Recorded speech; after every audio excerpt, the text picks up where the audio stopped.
Hello, and welcome to episode 2 of season three's Taking Back the Narrative.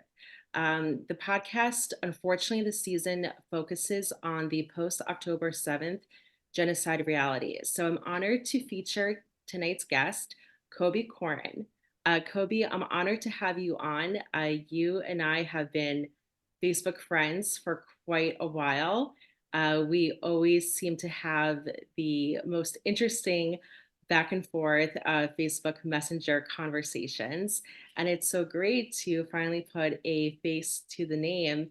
And I just thought that all of our conversations were very much podcast worthy. And so I know that you and I have been trying to make sense of the senseless that happened on October 7th, trying to figure out what led up to this. Not that anyone could explain the depravity, but more so, we're going to get into in this episode the policies, both on Israel's side, the Arab occupiers, as we both call the Arabs who live in Gaza and in Judea and Samaria, and anything and everything in between. So, with that, welcome, Kobi, and I'm going to turn it over to you if you can give the audience a little bit more of your background and what made you interested not only in Jewish history, which you and I talk about often, but also more specifically what many call conflict, but in reality, it is a war on Jews that's been happening for over 100 years in that region. Yes, that's correct. Um, well, I majored in foreign languages. I actually started off in the sciences, actually, in astrophysics and then genetic engineering. But at that time, I didn't have a patience. I didn't have any patience really to follow through towards PhD, and I still don't hold a PhD. But I knew that if you're in science and you don't hold a PhD, you're just going to be someone else's lab assistant, basically. So I moved on to foreign languages, French, Russian, Spanish, and international relations. And at the time, and that was here stateside, at the time, I saw myself perhaps getting into diplomacy, working for the State Department, etc. Now, um, in the end, my travels took me, through Birthright and Aliyah into Israel. And so I studied marketing at Hadassah in Jerusalem. Um, I did become disillusioned with the State Department. It has a very long Arabist history. Um, and also, as my views matured vis-a-vis the Middle Eastern region, the Arab-Israeli conflict, which now, and I'm sure we'll get into more detail, but people like to call it the Palestinian-Israel conflict, right? But basically, just as you said, well said, it is basically the Arab war on Israel, Arabo-Islamic war on Israel, since it has definitely Sharia, which is Islamic law, implications. There are many politicized facets within Islamic jurisprudence which perpetuate um, the the hatred, the racism, the goals for domination, et cetera, et cetera. Um, I I started off being fairly liberal.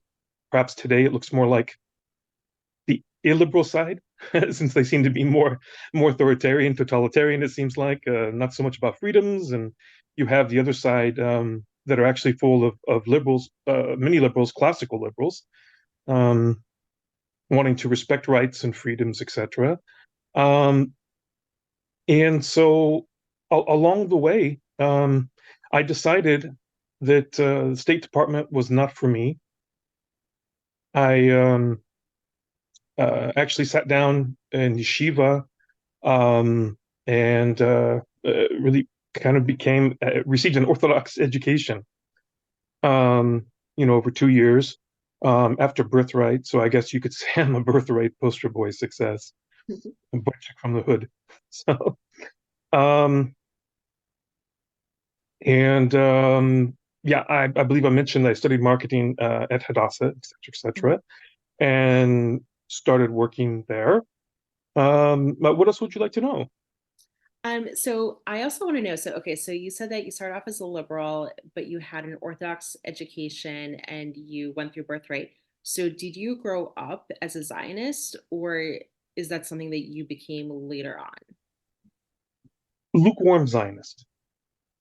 Like I wasn't, I wasn't blue, pink haired, destroy the Zionists now, but but um, but lukewarm. And I kind of believe that there's this mystical thing solution, this panacea to the problem Hmm. um, of Islamism in the Middle East and Israel, which is called the two-state solution, which is really a euphemism because it's actually referring to four states, unless of course two of them unite, then it's the three-state, but it still ends up with Israel receiving the short end of the stick, of the proverbial stick, with the smallest percentage of land. And also the creation of a terrorist state within Israel Oh, as well. that yes, absolutely. We'll That's get a into foregone that. conclusion. But of course, I used to thought that this was, you know, I thought this was equitable, you Mhm. know, um, and I fell for it. I, I fell for it.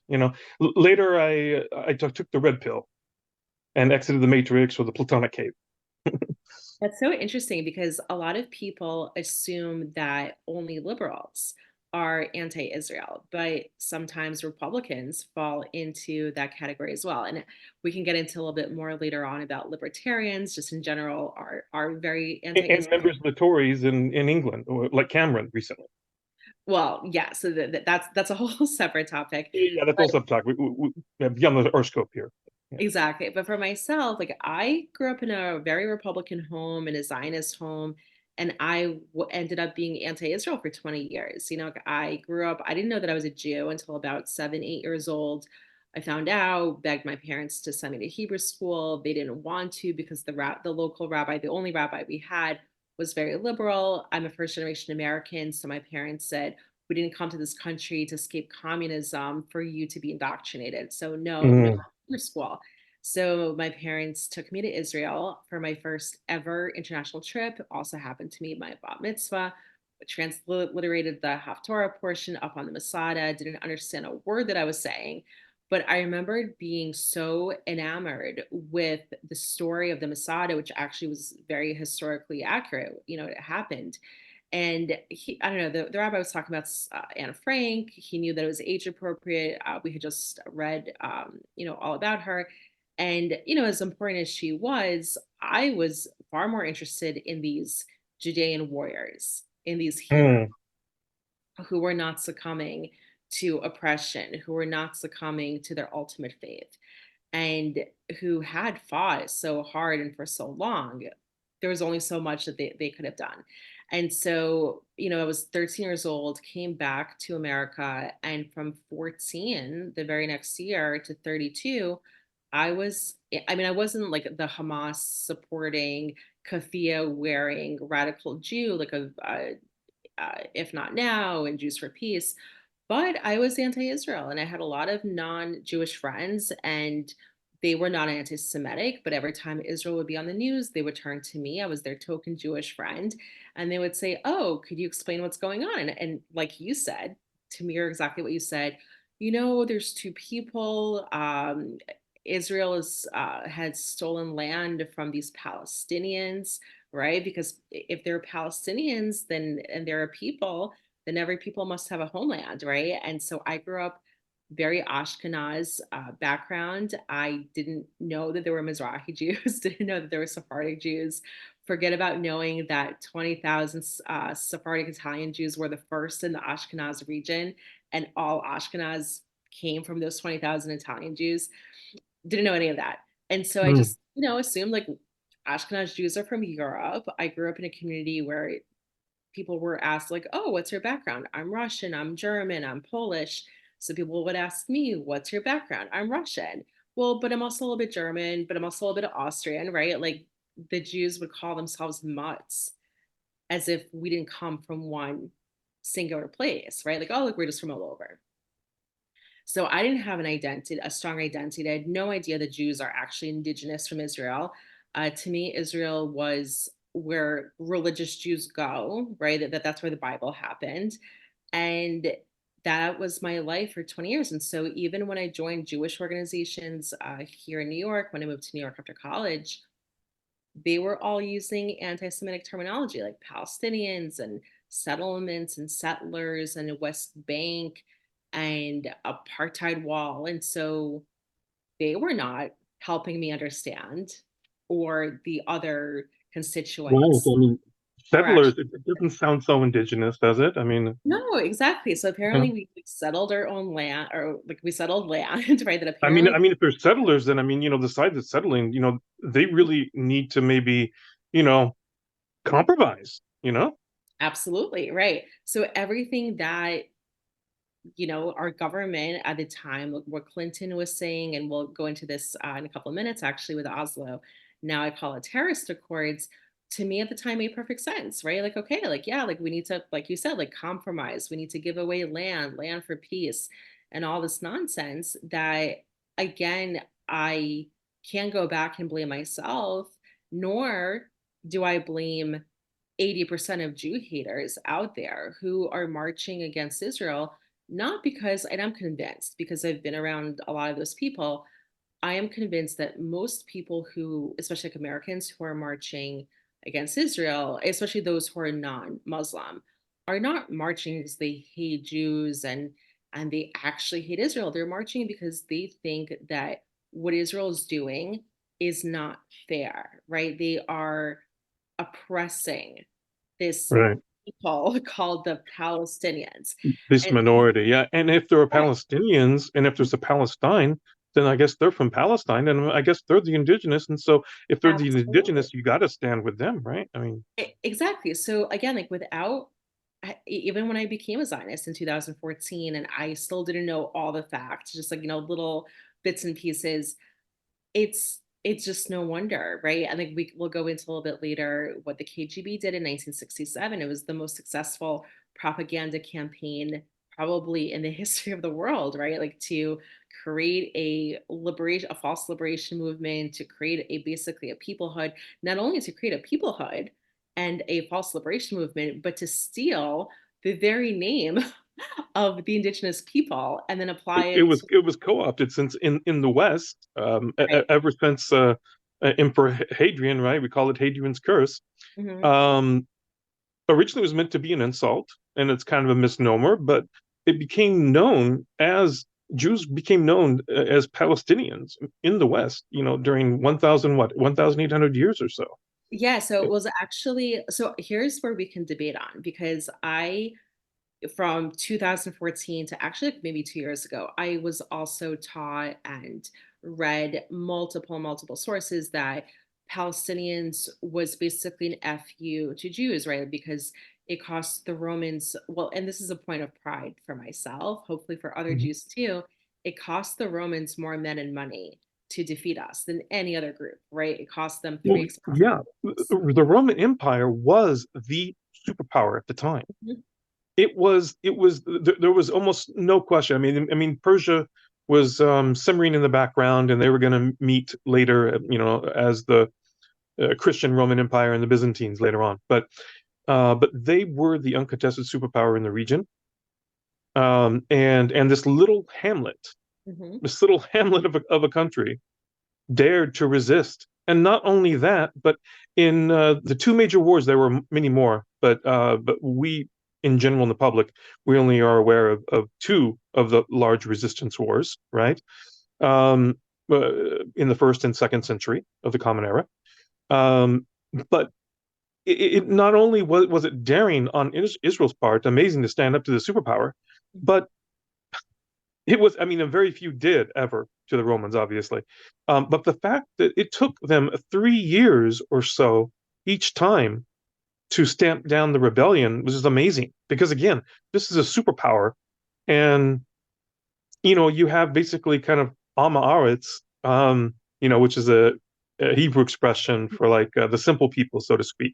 But I mean, compared to the Roman Empire, the sophistication of their armies and such, right?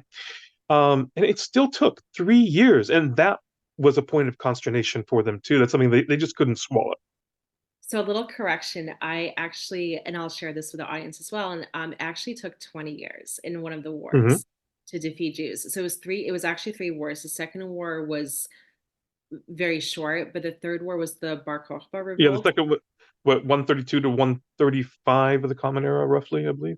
Yeah, Mhm. Mhm. and That was the well, Bar Kokhba rebellion, right? that ended in 136, and that's when the renaming Hmm.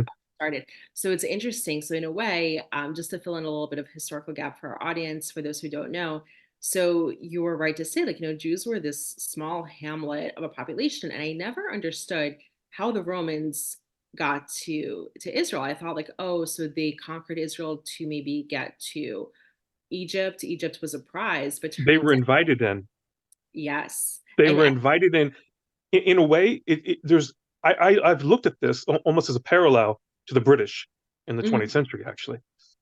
They were invited in by the Jewish population because um, many people may not know, but while we celebrate Hanukkah and the success of the Maccabees, they never really accomplished clearing out the land of all the Hellenists. Um, yes, they had the victory mhm. and cleared out Jerusalem and rededicated the temple and other regions, but and they never secured 100%. and they secured Judea. That's what they Hmm. did. Hmm. But to add a little bit more context to our audience, so the Maccabees were not just fighting you can help me with the pronunciation here, Seleucid Empire. Seleucid. Uh-huh. Seleucid. Okay, always had trouble with that word, with that name. But they were also fighting other Jews, so there were a string of Jewish civil There were wars. plenty of assimilated Jews Mhm. who were, because on one hand you have the Greeks and the Hellenized peoples that were like Greeks. Well, you had Jews, Hellenized Jews, Right. and you had Jews that in that first generation of accepting Hellenism, right, the Greek culture, what have you, who tried to undo their circumcision and stretch out the skin, on their penis, Mhm. in order to create, sort of another foreskin. Mhm. And then, of course, their offspring, they decided not to perform the sacred rite of the circumcision, which is ancient, obviously, Jewish custom going back to Abraham. Um, so, yes, you're absolutely right. It involved actually, unfortunately, a sort of a civil war too, because you had Jews that were throwing off and not respecting their own culture, and persecuting the Jews who remain loyal to their Mhm. culture and their sacred rites. And Um, multiple of those mhm, wars. And so what mhm. you were saying, and I would love for you to fill in a little bit of the gaps that I happen to have. So I again just read about this recently. So because they were having okay, so Seleucid Empire at that point was basically defeated. They secured Judea. The Hasmoneans came in. There was a major compromise that they could retain their Greek names. That's why a lot of the Hasmonean kings and queens had Hebrew names and also Greek names, but there would be no idol worship. There would be no consecration of faith-based symbols and sites or rites being Mhm. taken away. However, there were And that language, some of the Greek vocabulary did successfully infiltrate into Hebrew. In fact, even into Jewish literature, even into the Talmud. I mean, the very term Sanhedrin, which in Hebrew is Beit Knesset Hagadolah, Mhm. Hagadol, that is like the Great Assembly, right? Mhm. But people often use the word Sanhedrin. That is a Greek term, but I did not know that. it was the ruling council, of the Mhm. time. Yeah. An interesting synagogue is a Greek word for assembly. And when I found that out, also very recently, I started using the actual Hebrew word, which is Beit Knesset. And like, Hmm. I remember being in Israel actually right before October 7th. I was there for Sukkot. And I remember asking, I forgot to use the correct language. And I said, like, oh, so how many? I used the Yiddish word. I said, how many Oh, shuls sure. are, I said, how many shuls are in Tel Aviv? And my hotel manager said, we have 500 Beit Knesset. Like she punctuated the Beit Knesset. Like, 500 Bate you're like, Knesset. like you're in our homeland, you use the correct language. So If Beit you were in Mea Shearim, you probably would have got away with it. Well, I'll I'll tell you a story about Mea Shearim a little bit later and why I'm actually equally scared to go there as some other places. But so to go back, just to fill in against some of the gaps. So I was under the impression that after the Bar Kokhba revolts in 136, that that the Romans renamed Israel to Palestina to get back at the Jews and to name it after apparently our arch nemesis, Yes, they the, look in the the, history annals, supposedly. They the look back. Philistines. But Mhm. I just want to finish my one thought, and you can Please. tell me if I'm right or wrong. Like, hopefully, I had it from the right source. But apparently, there is a debate going on right now amongst scholars. So the debate is that actually Palestina was the Greek word for Judea during that time.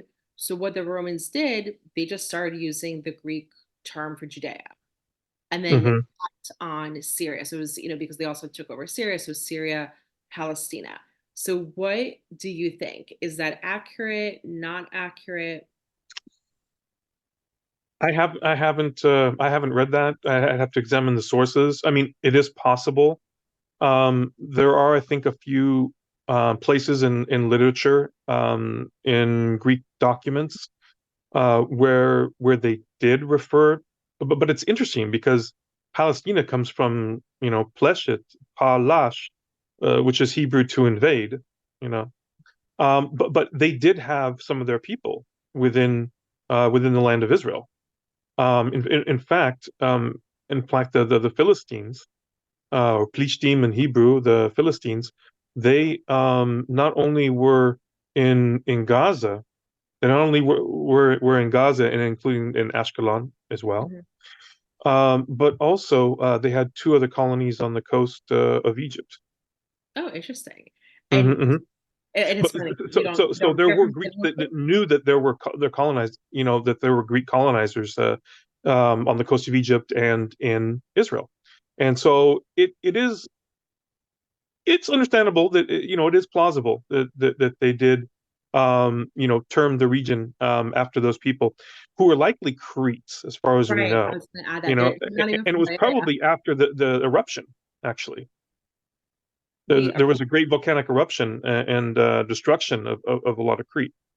I did not know that. So that Mhm. was okay. The only eruption I know was Vesuvius and then Mount, right? Like Right. the- Vesuvius, yeah, which was in the southern Italy, or the boot of Rome at the time, right? right. I don't even know if I'm in the right time frame, and because I don't know my volcanoes at all. But yeah, and so in terms of the Philistines, they, well, this is what was interesting to me. I wanted to kind of jot this down before I forget that Gaza was Jewish land or has been Jewish land. Technically, Gaza is still part of Israel, according to Article 80 of the UN Charter. But Gaza has been part of Israel since 145 BC. But Ashkelon, because you mentioned Ashkelon, Ashkelon was not Jewish land until much, much later.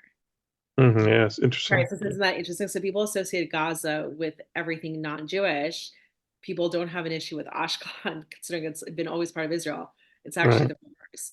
So I we mean, obviously, Jews have lived in, as you said, in Gaza since then, in great numbers since then. And in fact, for most of history, there was a Jewish majority in Gaza, and there were famous rabbis, even notorious, infamous Rabbi Natan, like Rabbi Nathan. was he a Uh, was he a Sabbatean? yes, exactly. He was basically the accomplice of Shabbatite Tzvi. Hmm. And so how do you pronounce it? The Shabbatean Zvi. So Shabbatite Tzvi. Hmm. Shabbatai Tzvi. So he was considered controversial because why? He considered himself to be the Mashiach, or Yes, was he was one of the false messiahs. Yes, Mhm. one of the most famous. He garnered a great following. He started off in Turkey, present day Turkey, Mhm. and there were cults and even like other peoples that joined.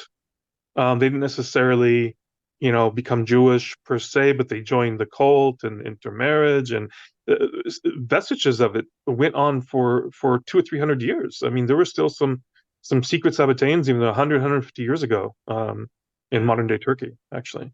I need to research that a Like a little more. secret Yeah, cult. I keep coming across it in my research, but Hmm. I am very confused about this whole Mashiach and what actually that refers to because I grew up secular and never went to Hebrew school. So like I get the concept, but I am not familiar with the intricacies of that. So maybe that's a conversation we can have offline and you can educate me a little bit more on that. But Sure. you're right, like Gaza, yeah, like not The only anointed one. Mhm. Like Gaza, like you said, we've lived there for thousands of years. Jews were a majority, like you mentioned. Not only that, but it was a Roman Jewish, it was a Jewish slave market for the Romans. That's where we Hmm. were being sent to Europe, to Italy, to parts of North Africa. And then Jews finally reclaimed that slave market port, and it became actually like a major Jewish port after the fourth century AD. And then it was to Gaza that a lot of the Sephardic Jews were coming in after the Inquisition to seek safety. So when anyone says, Palestine and Gaza, I'm like, yeah, like all you have to do is like read some semblance of history and you'll know that none of this is true. And it's crazy because like for 20 years, did I bother to search into actual Jewish history? Nah, I just everything No, was censored, so centered around there was biblical times, the Inquisition happened, the Holocaust occurred, Israel was created. We know that's not true. Israel was liberated. one of my biggest pet peeves. The Holocaust created Israel. Oh The God. United Nations created Israel, which is Mhm. just another version of just silliness. I right, like the UN did everything to not support Israel. Well, and that's the thing too. Like, They tried not to, but within the charter, they're actually required to support the pre-existing and ongoing international law related to well, UN. Israel's legitimacy. Mhm. Well, Article 80, that's the basis, right? So they had to accept all of the League of Nations treaties and all, not just pertaining to Israel, but pertaining to all the Which means countries. all the mandates and all the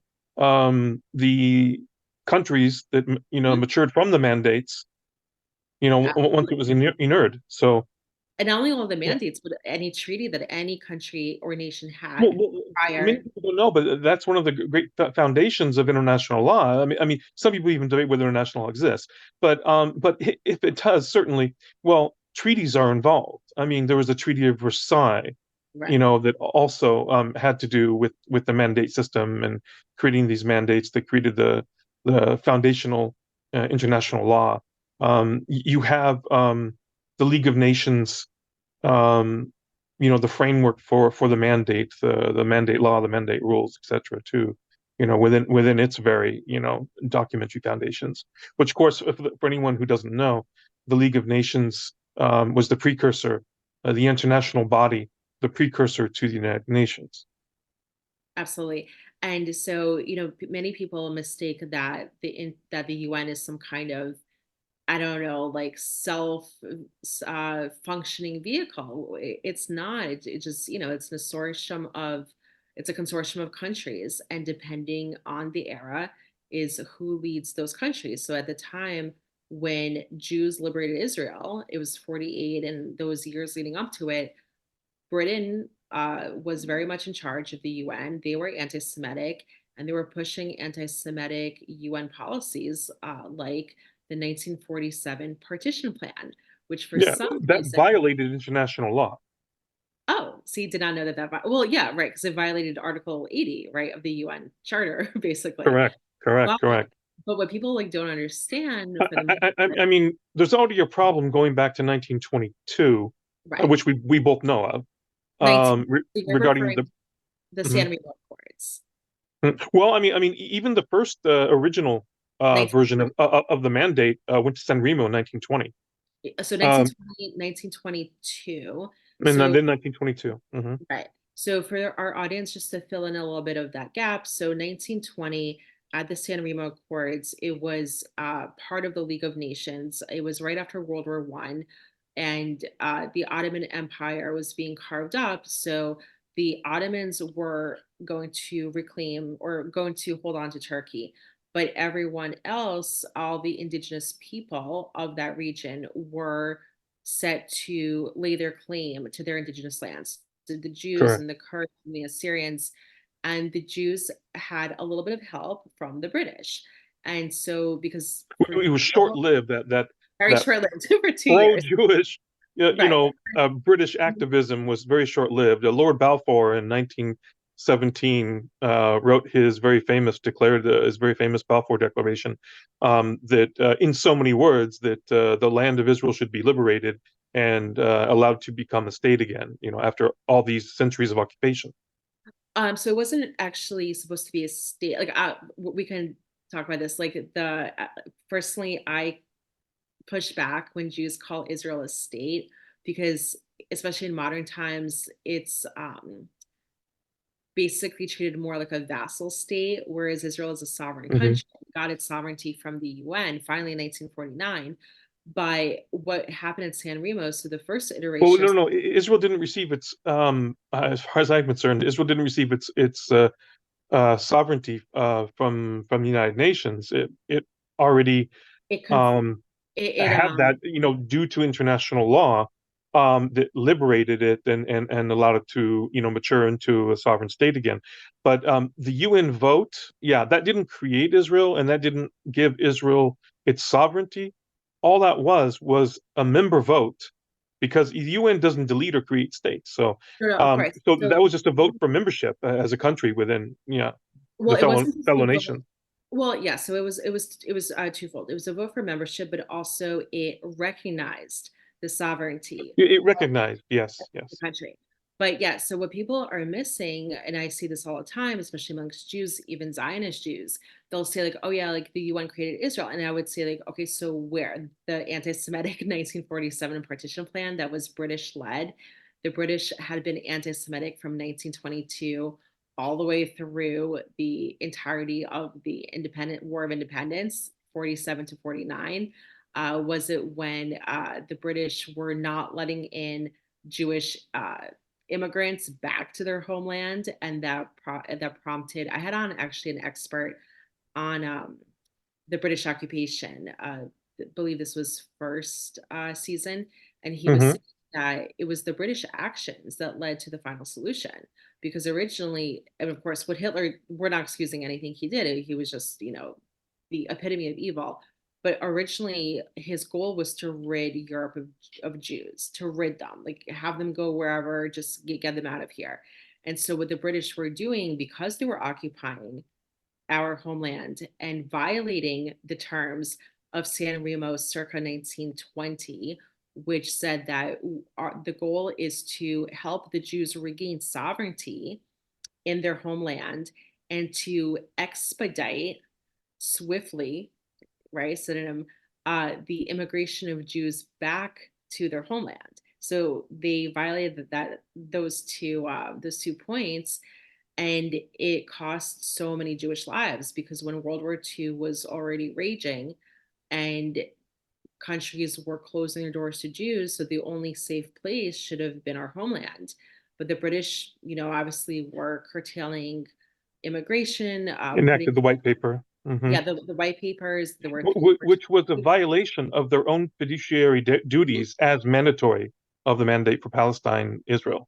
exactly. So that's what led to the final solution. And because they, Which yeah, I'm still thinking of putting together maybe some type of lawsuit against against UK for that. I mean, because absolutely. that caused so many loss of lives, so much suffering, and again, it violated the very premise of their fiduciary duties as mandatory.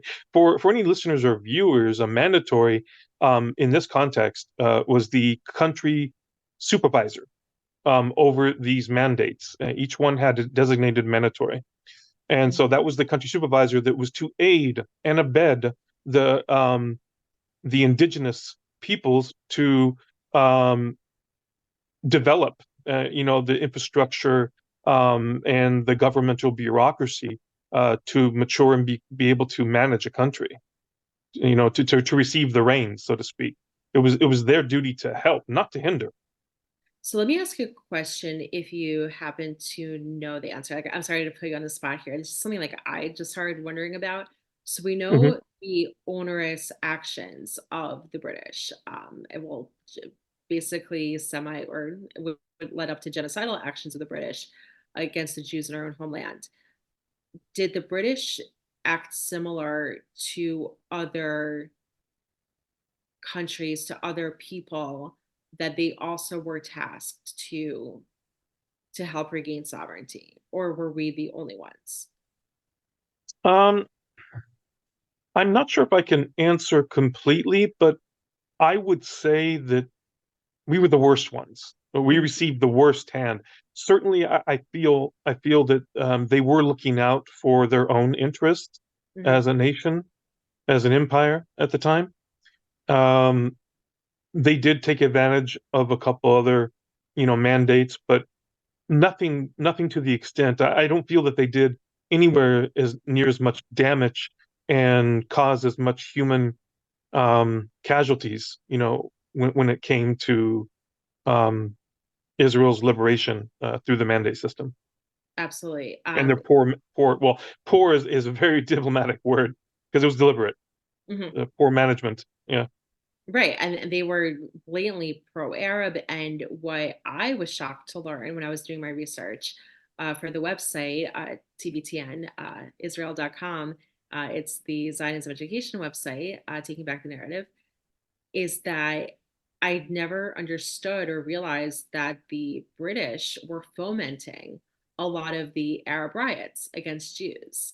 So that's something like also I would love for you to talk about a little bit more because terrorism statistics. So like, going back to the beginning of our conversation, so we were talking about how, this has nothing to do with a false liberation movement or in reality, right? Because there are no Palestinians that people have referenced. I mean, there were, well, like you said, Jews living in Israel from 136 AD to when Jews liberated 22% of Palestine and 48 were called Palestinians. But terrorism statistics in Israel go back to 1860.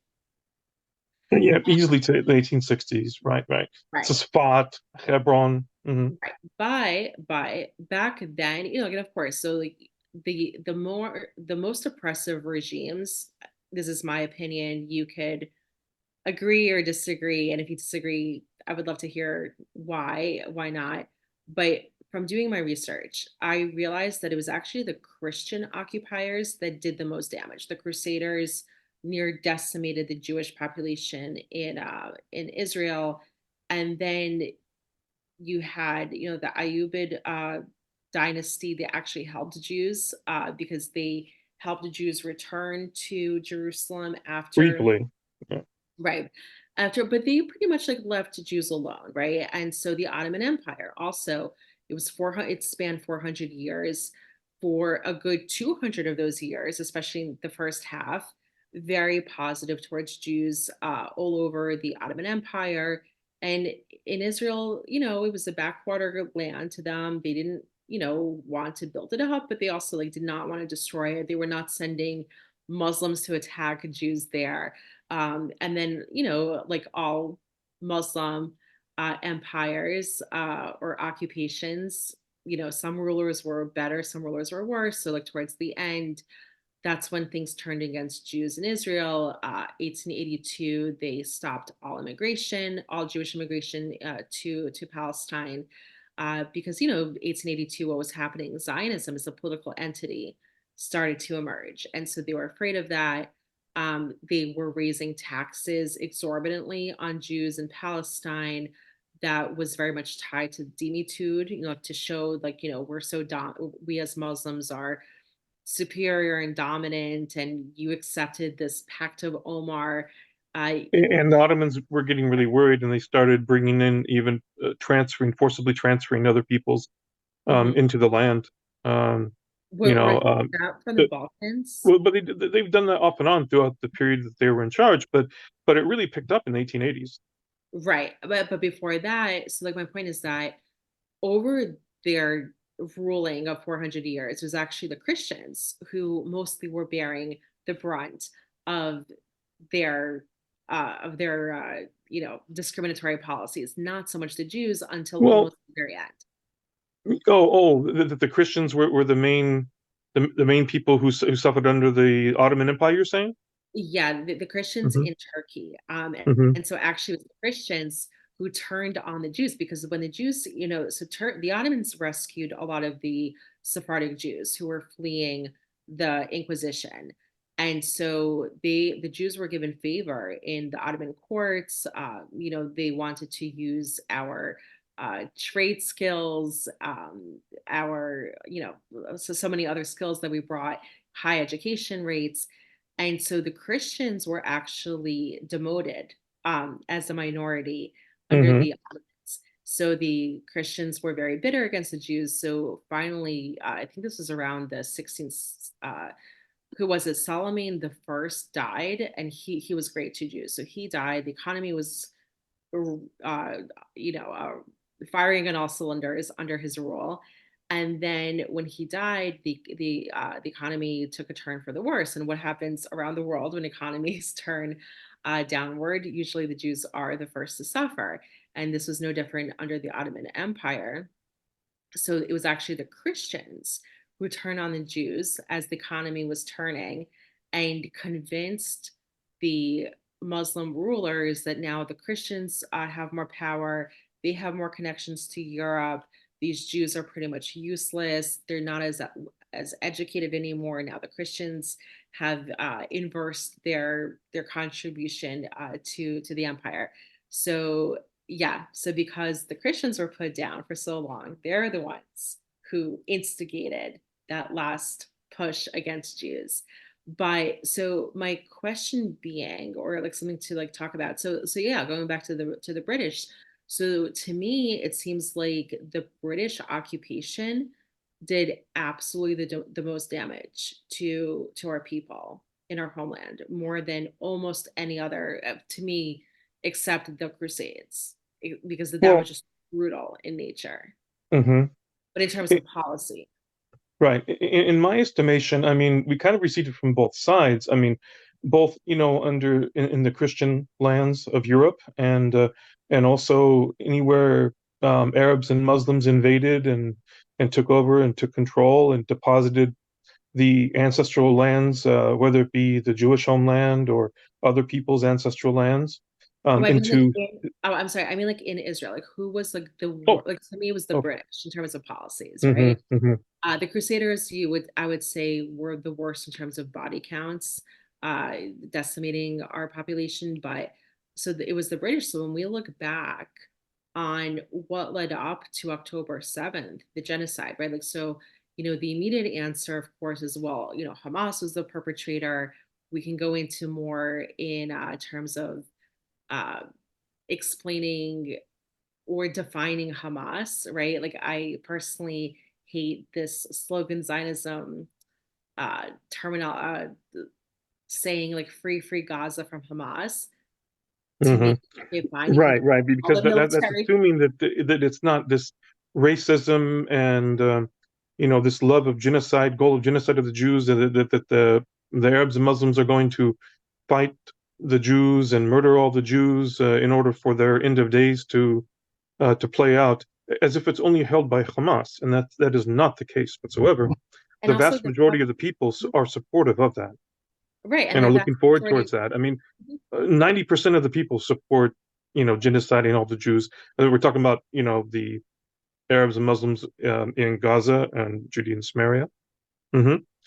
Um, I would hold that even though the British did, of course, massive damage and it caused our people great suffering in the land of Israel, there were plenty of Islamic pogroms, you know, against Jews in Israel. And I mean, and not only in the 20th century, not only in 1920, 1925, 1929, and the Arab riots. Notice they didn't say Palestinian for the Arabs, 1936 to 1939.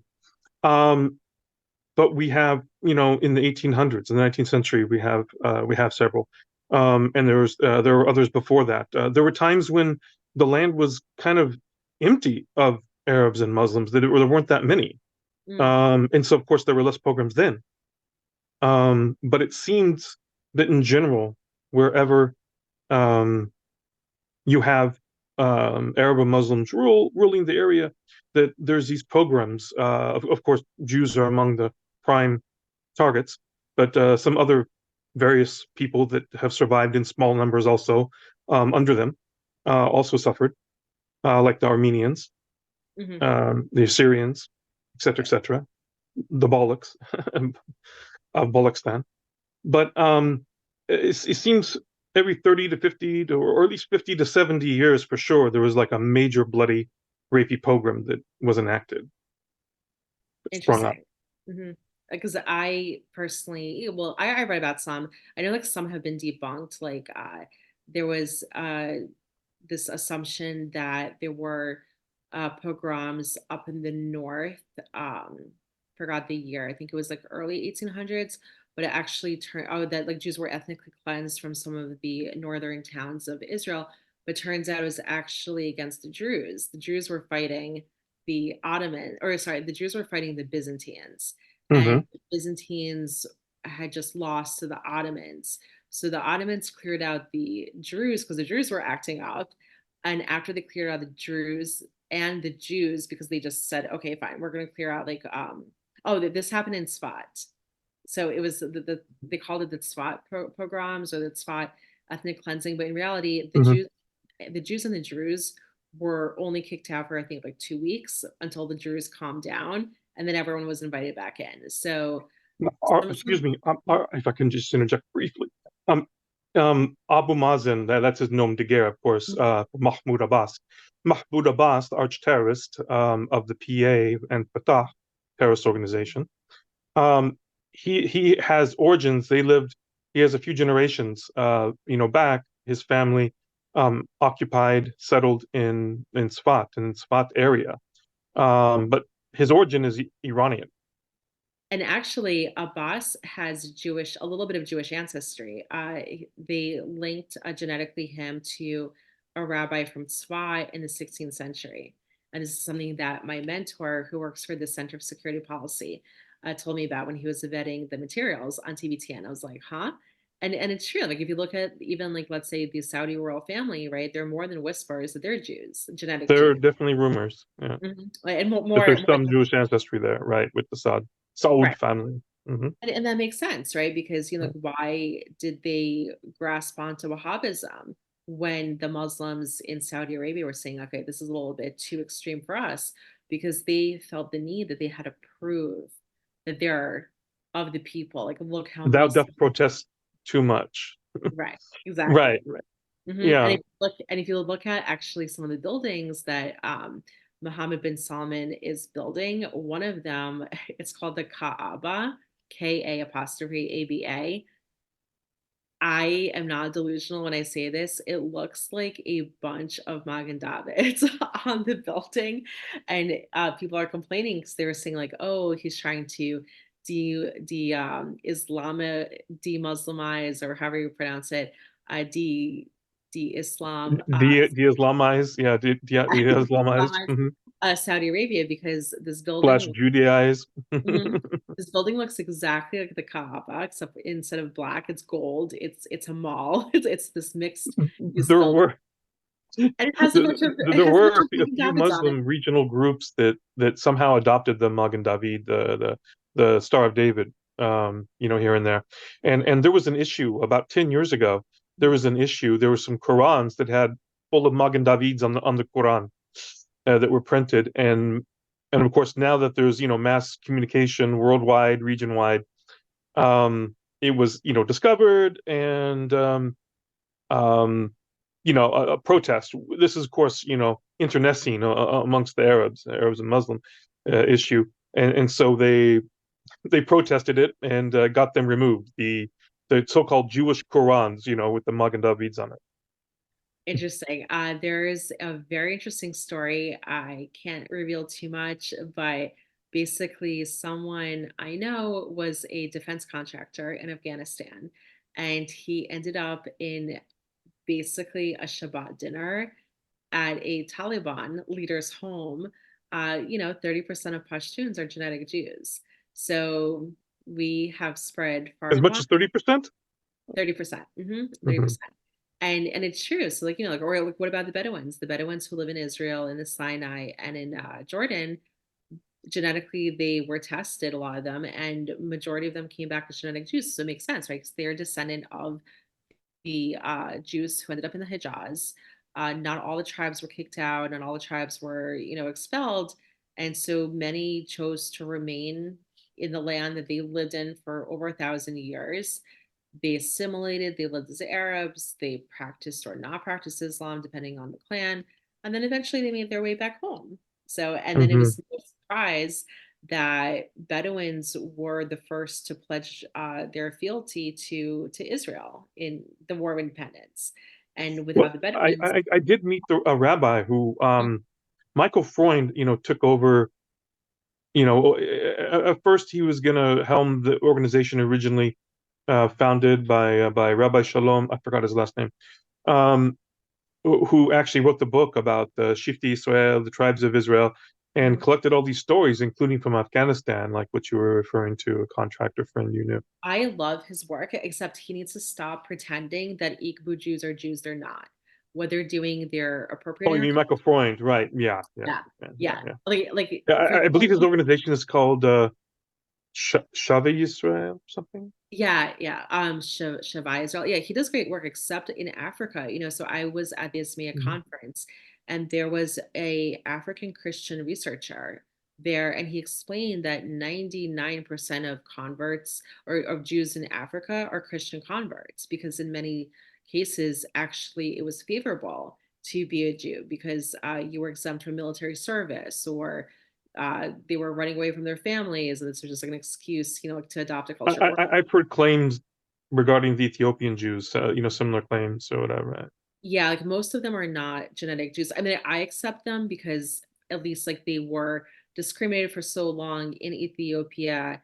They're not pretending, they're not like fighting their government and being domestic terrorists like Igbo Jews are, and appropriating culture. So, and like, and Israel debated about Ethiopian Jews for quite a while, but they figured, okay, so I think, some of the elders were genetic Jews. They're clamoring for Jerusalem. They're all Zionists. Sure. And I think it worked out pretty well because they are Zionists, they serve proudly in the military.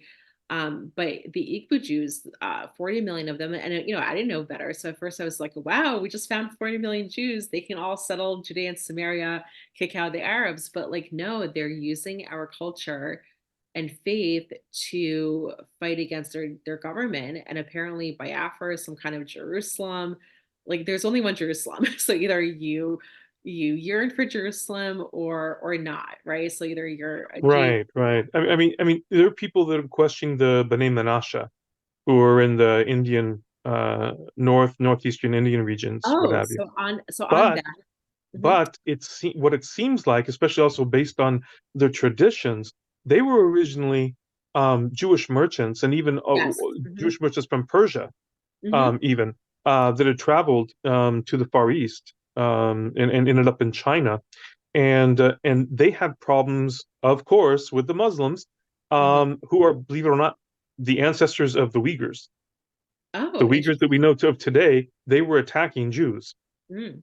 in China, and and so I mean, yeah. So apparently, they have preserved history where they attacked the most of the Jews in China, and even stole the Torah scrolls and the holy books, etc., etc. And so they became kind of lost in regards to their identity somewhat. And so then they started intermarrying with Chinese female locals, what have you. It's interesting you And say that. So just to interject, so I had on a Cochin Jew, and we know the Cochin Jews are not Indian Jews; they're Jews from very much from Israel. They also went through Persia, ended up mhm, shipwrecked. So they the gentleman I interviewed, his last name was Deba Yehudi, right? Like mm, so many of the last names you can tell the origination, Yehudi, Yehudim, Israel. And so I asked him about the B'nai Menashe. I said, are they converts? And he said, what you said, that they're not. They're very much from Israel, but they just took a detour, as they said. right. But genetically, they are Jews. But the Baghdadi Jews who ended up in India also obviously are Jews. They came as merchants. Actually, there were a lot of issues between the Baghdadi Jews and the Cochin Jews Hmm. and respect issues. But anyway, so let's going back to what led up to October 7th, right? So like we were talking about how a lot of Oh, the oh, Zionists excuse me. are talking about. Could I interject? I think there's something very important and something that I just love about the mandate for Palestine, which, by the way, um, as we know and discussed, Palestine was a synonym for land of Israel, the Holy Land. And some people even tried to, it's kind of funny, divorce Jews. Will use the term Holy Land, but divorce Jews from it. Well, then what makes it holy? Actually, so If not for the interesting. So, history of the prophets and the God of Abraham, Isaac, and Jacob, there, Kobe, so interesting fact. The term Holy Land was actually a Crusader term. They Oh, used it. interesting. Actually, I did not know that. That Yeah, was the first use of it. I did not know that. it was their rallying cry to kill Jews. So like when I hear Holy Land these days, I know that obviously Jews are not saying it with malice, but then I can't help I divorce mean, we it. say in Hebrew, Eretz HaKodesh, Eretz HaKodesh. I think I like it in Hebrew better because in English I can't separate it from it. Now it's a Crusader term, right? Like that's what they were Hmm. Hmm. screaming as they were butchering Jews along the way. Um, but yeah, but yeah, like Palestine was a colonizer term for Israel. Palestinians was a And colonizer term. and we accepted it. We adopted it, and Europeans did too. I mean, look, as we said, it was all throughout the West. I mean, you have in the early part of the 20th century, you have wall graffiti that you see in Europe saying Jews go back to Palestine, go back home. Right. Hmm. You know, it's like now they want us to leave. What's up? What?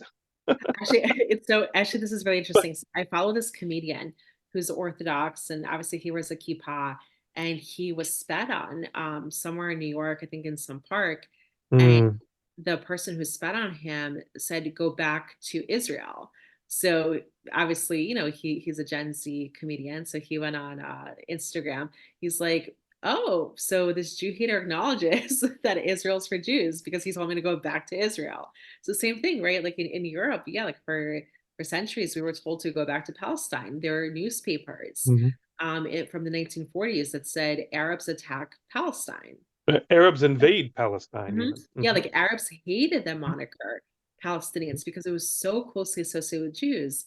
And just for our audience who may not know, it actually took 2 whole years from 67 to 69 for the false occupier term Palestinians to even be used by Arabs. And the first Arabs in Israel and the first Arabs who used it were Bedouins, who now we know Hmm. were genetic Jews, because they were so offended by Moshe Dayan. Um, so Moshe Dayan, General Moshe Dayan, he worked very closely with the Bedouin clans, helped in 48, helped in 67, and after 67, the sheikhs came to Moshe Dayan and said, we're actually Jews. We want to be part of the fold. We want to live as one. And Moshe Dayan, being part of the Labor Party, which was very racist towards Mizrahim, he said, we Yes, have enough. many of the Labour Party members would refer to Mizrahi Jews as Arabs, actually. Right. And well, he went one step worse and he said, we have enough to deal with the brown Jews. With the brown, yeah, like with the brown Jews. So we can deal with you. And the sheikhs were very much offended, right? Like they were helping, many Bedouins lost their lives in both wars. So they were the first group to call themselves Palestinians. And Hmm. Interesting. Yeah, yeah. It took a while to catch on, but I mean the whole the whole thing. I mean, was a whole process. I mean, first of all, the moniker of Palestine, Palestinian, as we said, was originally an insult, and we see throughout history that various groups ended up adopting insults, and it becomes normative. It becomes Mhm. normative. Even Orthodox was an insulting term. Oh, it You know, was. there was just Jewish observance, just Jewish observance of the Torah, of the halakha, which is Jewish law, Jewish prudence, um, and that was it. You know, before the creation of reform, and reform was first, then conservative, which kind of is in between the observance, the full observance of full-on Judaism, and the very watered down reform and other movements, and we won't get into all that, but Um, yeah, Orthodox was a term of insult Mhm. originally, and now, of course, it's said with pride. It's said with pride. Right. It's kind of And so respect. during the, I'm so sorry. Oh yeah, I was saying like now it's said with respect, like someone is Mhm. Orthodox, they adhere more to our faith and mhm. Exactly. And so of course there was no problem in the West. People used Jews and Palestinians interchangeably. Another headline from those times, actually, too, you have Arabs boycott Palestinian goods, which of Mm, course means Jewish goods. right. Um, Not the first time it's happened either. Mhm. Obviously, BDS, hello. Right. So it took time though for it to fall into disuse, for the term Palestinian for Jews to fall into disuse. It took time, and the reason was because of the maturity of the mandate and Israel becoming independent, fully independent and sovereign again in 1948. And of course, Ben Gurion. Um, oh, well, I should say that on the coinage, the currency, the documents for the mandate, wherever it said Palestine, it always said Eretz Israel, which is Hebrew for land of Israel. Well, the acronym for it, but nevertheless, the land of Israel. So that's why Ben Gurion says, Va'ani machriz bazot she, and I declare that the land of Israel here shall be called the state of Israel, shall be called Israel, right? Mhm. And so little by little, right, the term is Israeli, which just means Israelite. The term Israeli for a citizen of Israel um, were used mainly for the Jews in the beginning, for the Jews of the land. And so little by little, it fell into disuse, Palestinian for Jew as a synonym to Jew. And so it fell into disuse until it almost wasn't really used, much by maybe just a few old timers, perhaps. But it was ripe for misappropriation. It was ripe for the appropriation well, first it was used to rebrand the terrorist organization um, Fatah into the PLO. And they had a Nazi consultant, an ex-Nazi consultant as well, before the KGB came in, right? Which we are Let's alluding hold to. so Kobe, so let's hold that thought because Okay. I really want to get into what led up to October 7th, right? So again, Okay. the Okay. slogan Zionists keep saying like, free Gaza from Hamas. And so I pushed back, and I'm sure you agree with this too. So how does one free Gaza from Hamas when the entire, like you said, like population of Gaza, first of all, are mostly Egyptians. And second of all, they've been brainwashed senselessly. Egyptians, Arabians, and then some Libyans and Tunisians, and their slaves. Right. Like every time I see a Al black Abid, the person, neighborhood, for example, in Gaza City, right, which was highlighted recently. Yeah. right.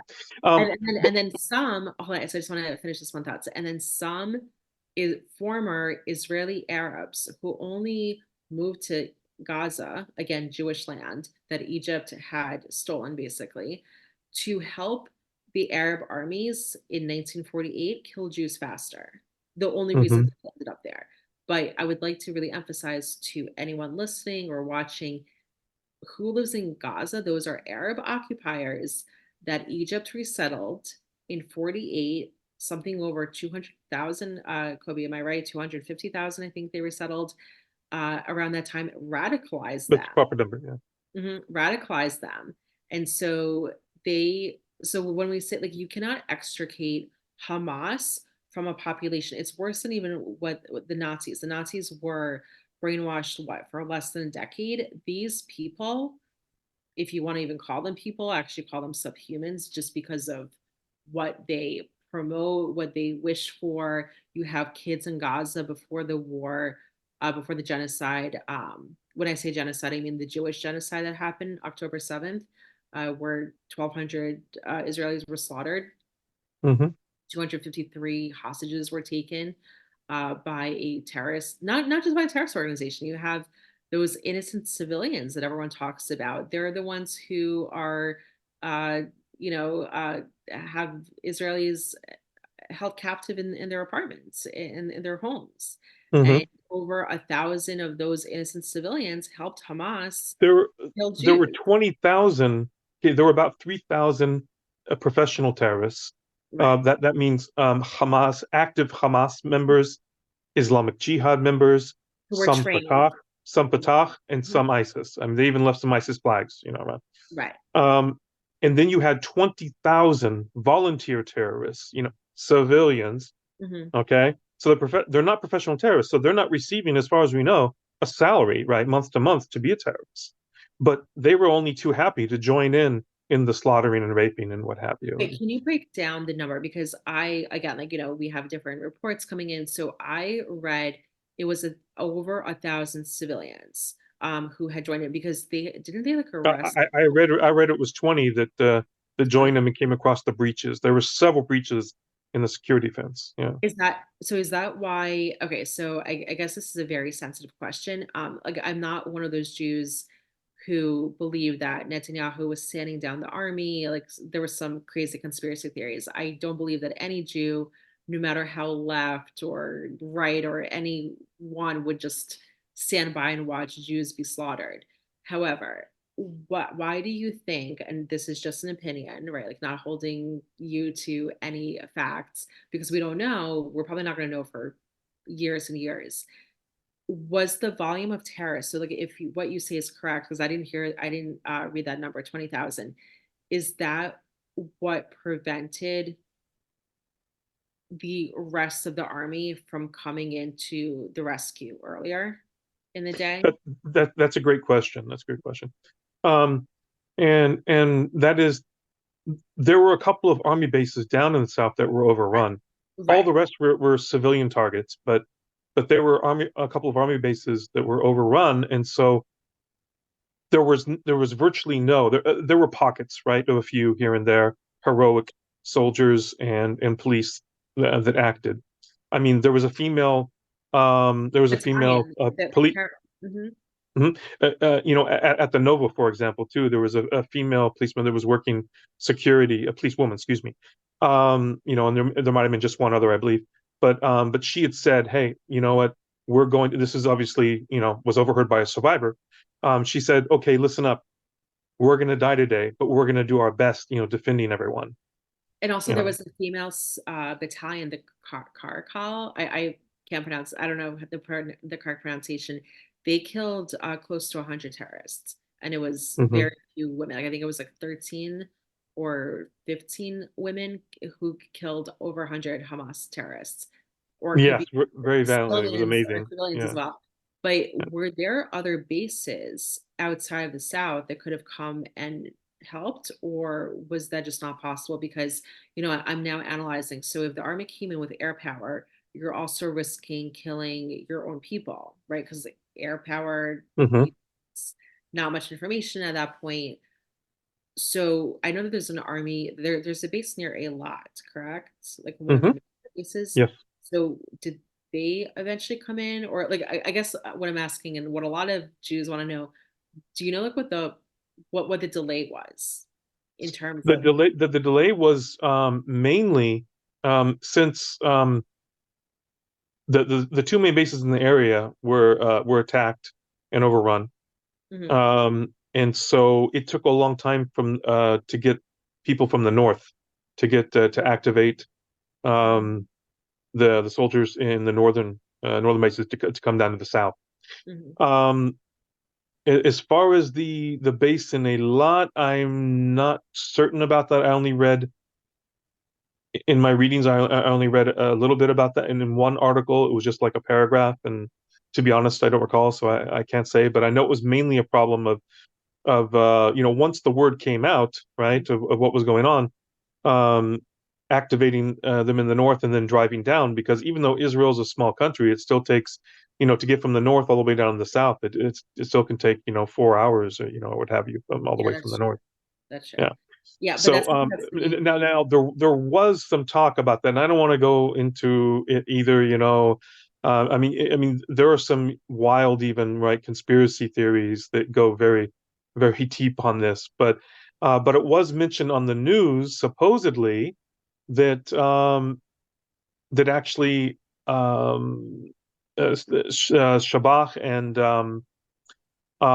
the head of the army knew about it at 2 a.m. They saw the phone calls, apparently, that they spoke with each other, their phone call records, at 2 a.m.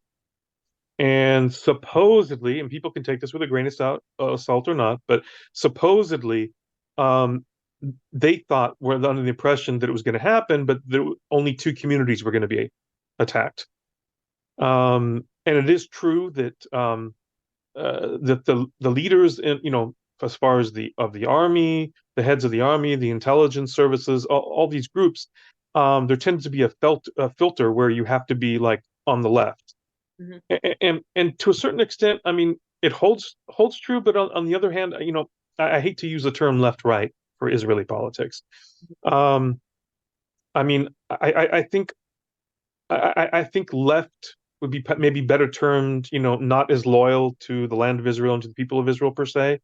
Um, Whereas the right would be in Israel, the right wing would be considered more loyal to the land of Israel and to the people of Israel and security, not as well, how can I term this, Laureen? Um, Not as naive, you know, Mhm. per se. Um, and there was that rift, which reports do say that Hamas and the other terrorists enjoyed the fact that Jews were being divided in Israel, Right, right? The Israelis, right. It was uh, right before. right. And with help from the Biden administration, the Democrats. By the way, we mentioned before that I came from the left originally, the American left. I was a Democrat. My whole family's Democrats, still a Democrats. You know, so um, anyway, um, the current Democratic Party, as we know it, of course, has become very virulent, more than before, with its Jew hatred and support um, uh, for the enemies of Israel, et cetera, et cetera. Anyway, under Obama, he also paid to interfere with the elections, with the Israeli elections as well. And in fact, I have a friend actually, culturally Christian Arab friend, who was born in Texas, but his family has lived some generations in Ramallah and moved back there. Um, he was actually contacted. He was contacted actually by this group, I believe it was called V13, I believe, which was the local group trying to interfere in the election and to create like an Arab majority-led government in Israel, or at least to become the second or third largest party, right? And they offered him $1 million, $1 million, and so for some reason he turned it down. He wasn't interested. He wasn't Well, interested. again, the Democrats have a long history of being Jew hating and anti-Israel. The only exception was Kennedy. And on the right, the only exception of being anti-Israel was Eisenhower. So, you talk Hmm. about FDR, what he did to Jews during the Holocaust. Obviously, you have Truman and Carter and Clinton, right? Like I don't call them the Oslo Accords, they're the Oslo terrorist accords, right? Like they gave away 2/3 of our ancestral heartland to a terrorist organization, and now there's more information coming out that everyone was blaming Rabin. He's the one. Well, yeah, it was his idea because Israel was so desperate during the Intifadas. He wanted maybe some kind of resolution, and he was also being naive, and he should have known better. He was fighting these Arabs, in the first war of Israel being a sovereign nation. Hmm. But when you have buses being like blown into smithereens, like He up gave in the order to fire on the Altalena, but that's another discussion. right, right, of course. But the point being is that now more information is coming out that Clinton basically threatened Israel with cutting off aid if Rabin did Hmm. not sign the accords, and he did not threaten Arafat with anything.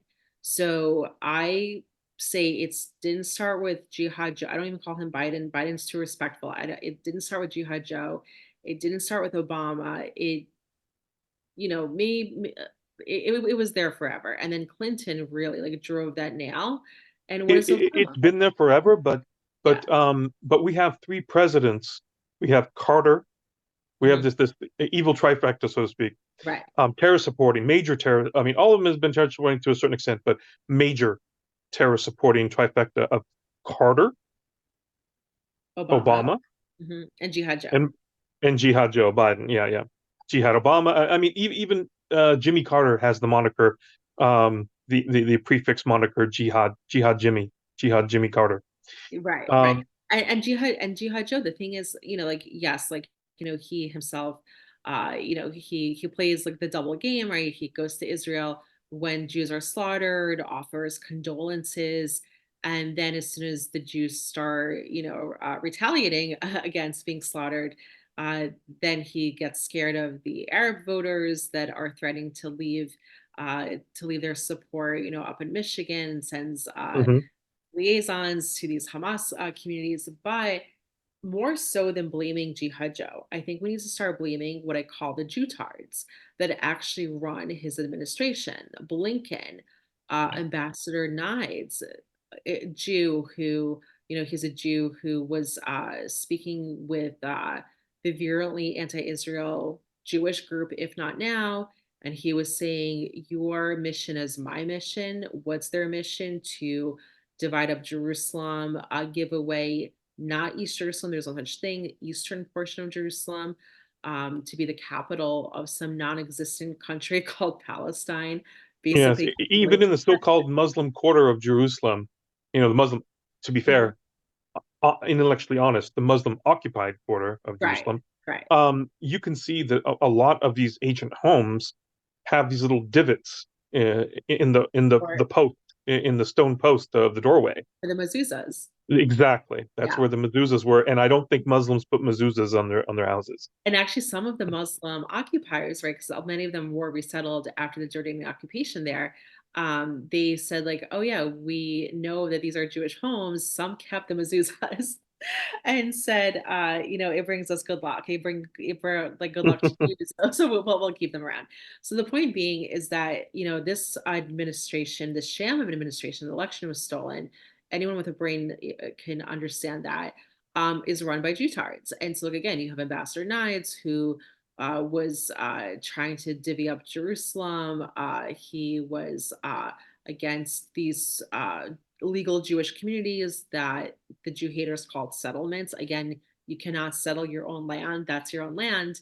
And so I actually blame the Jutards more than the senile old man who just is Well, being. you have some of the secular and, Mhm, do I even want to say, left-leaning mhm, Jews, not trying to be divisive, but during the Truman administration, um, who went to him and said, now, of course, the U.S. was already turning away Jews. Okay, so it's not just the Jutards' fault, right? As we say, but there were some Jews within the Jewish community that didn't want more observant, more religious Jews coming over right, to America, and mhm. so they actually met with probably Roosevelt as well, but I know with Truman, and said, oh yeah, don't, please keep turning away. Don't accept, don't succumb to the pressure. You know, We have been our own worst enemies for most of our history. And like, so that's the thing, we have fifth column Mhm. problem within our own people first and foremost, and so it's really hard, right? It's really hard to only blame others. I mean, obviously there's a problem, and people behaving unethically towards Jews or others obviously is a problem, but we have our own also house to do housekeeping in as well. So that's what I wanted to really, expand upon. So look, when we talk about what led up to October 7th, right? To me, there's two prongs. There's on the Arab Muslim side, we can talk about the Muslim Brotherhood, their origination in 1928. We 1928 to us right, in Somalia, Egypt, I believe. we talked about Hassan extensively. Obama, the founder. Yeah, we talked extensively about the British occupation, Hmm. but we can also blame, in many, many ways, Israeli weak policies. And I will Hmm. give a little bit of a background. So, I've been a Zionist since 2014. I've made a point of going to Israel almost every year as much as I can. Obviously, I couldn't in 2020, 2021 because of the pandemic. And I remember being so insulted when people would say to me, "Oh, you're going to Israel? Be careful." And every time I've been to Israel, like, I felt safe. And yeah, there were unfortunately terrorist attacks every time I'd gone. But unfortunately, we've become so like I hate to say the word, but like these terrorist attacks have been normalized, right? So you would be in Jerusalem, Yes, there's a terrorist. within Israeli society, we've been to, and I say that because I'm dual citizen, but um, it's become so normalized, unfortunately, that it's almost like, well, oh, well, there's only one terror attack today, not two, So, or this week or what would have you, and become so accepting when, really we should become fully rational and not accept And one infuriated, terrorist attack, one death, infuriated, not like, even one injury. right. And We need that title shift within Israeli culture because it has become almost accepted to a certain amount, and certainly the people of Tel Aviv, the elites in Tel Aviv and the area, Ramat Aviv and um, Kfar Shamayahu, etc. As long as missiles aren't falling on Tel Aviv on the elitists, they're definitely have been fine over the decades with them falling in the south or the north.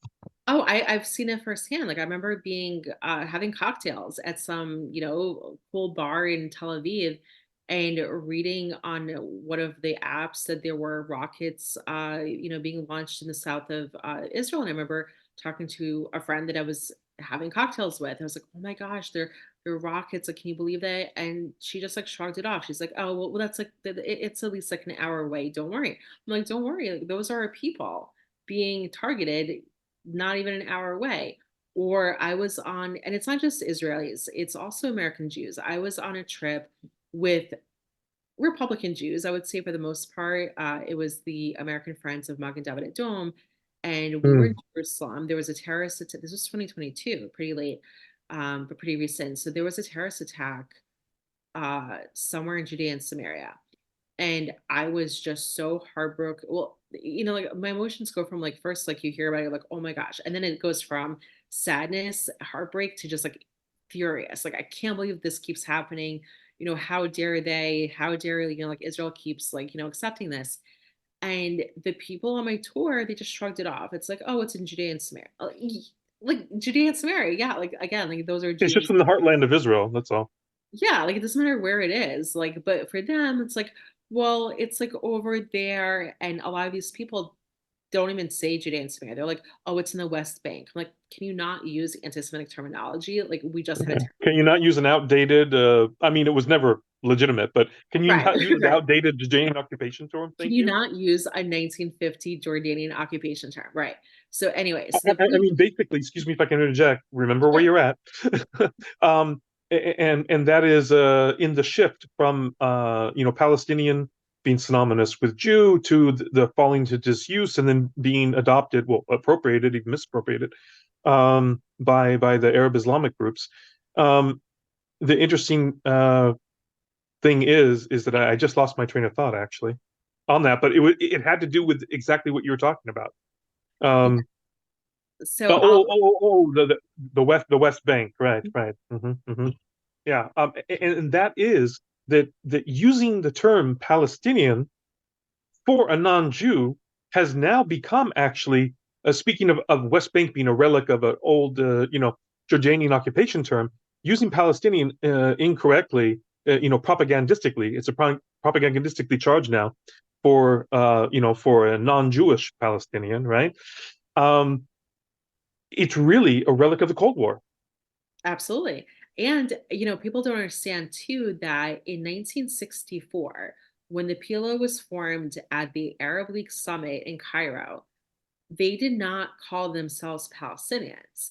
They were calling themselves Arabs. And what they wanted to liberate was Palestine. It was not called the Palestinian Liberation.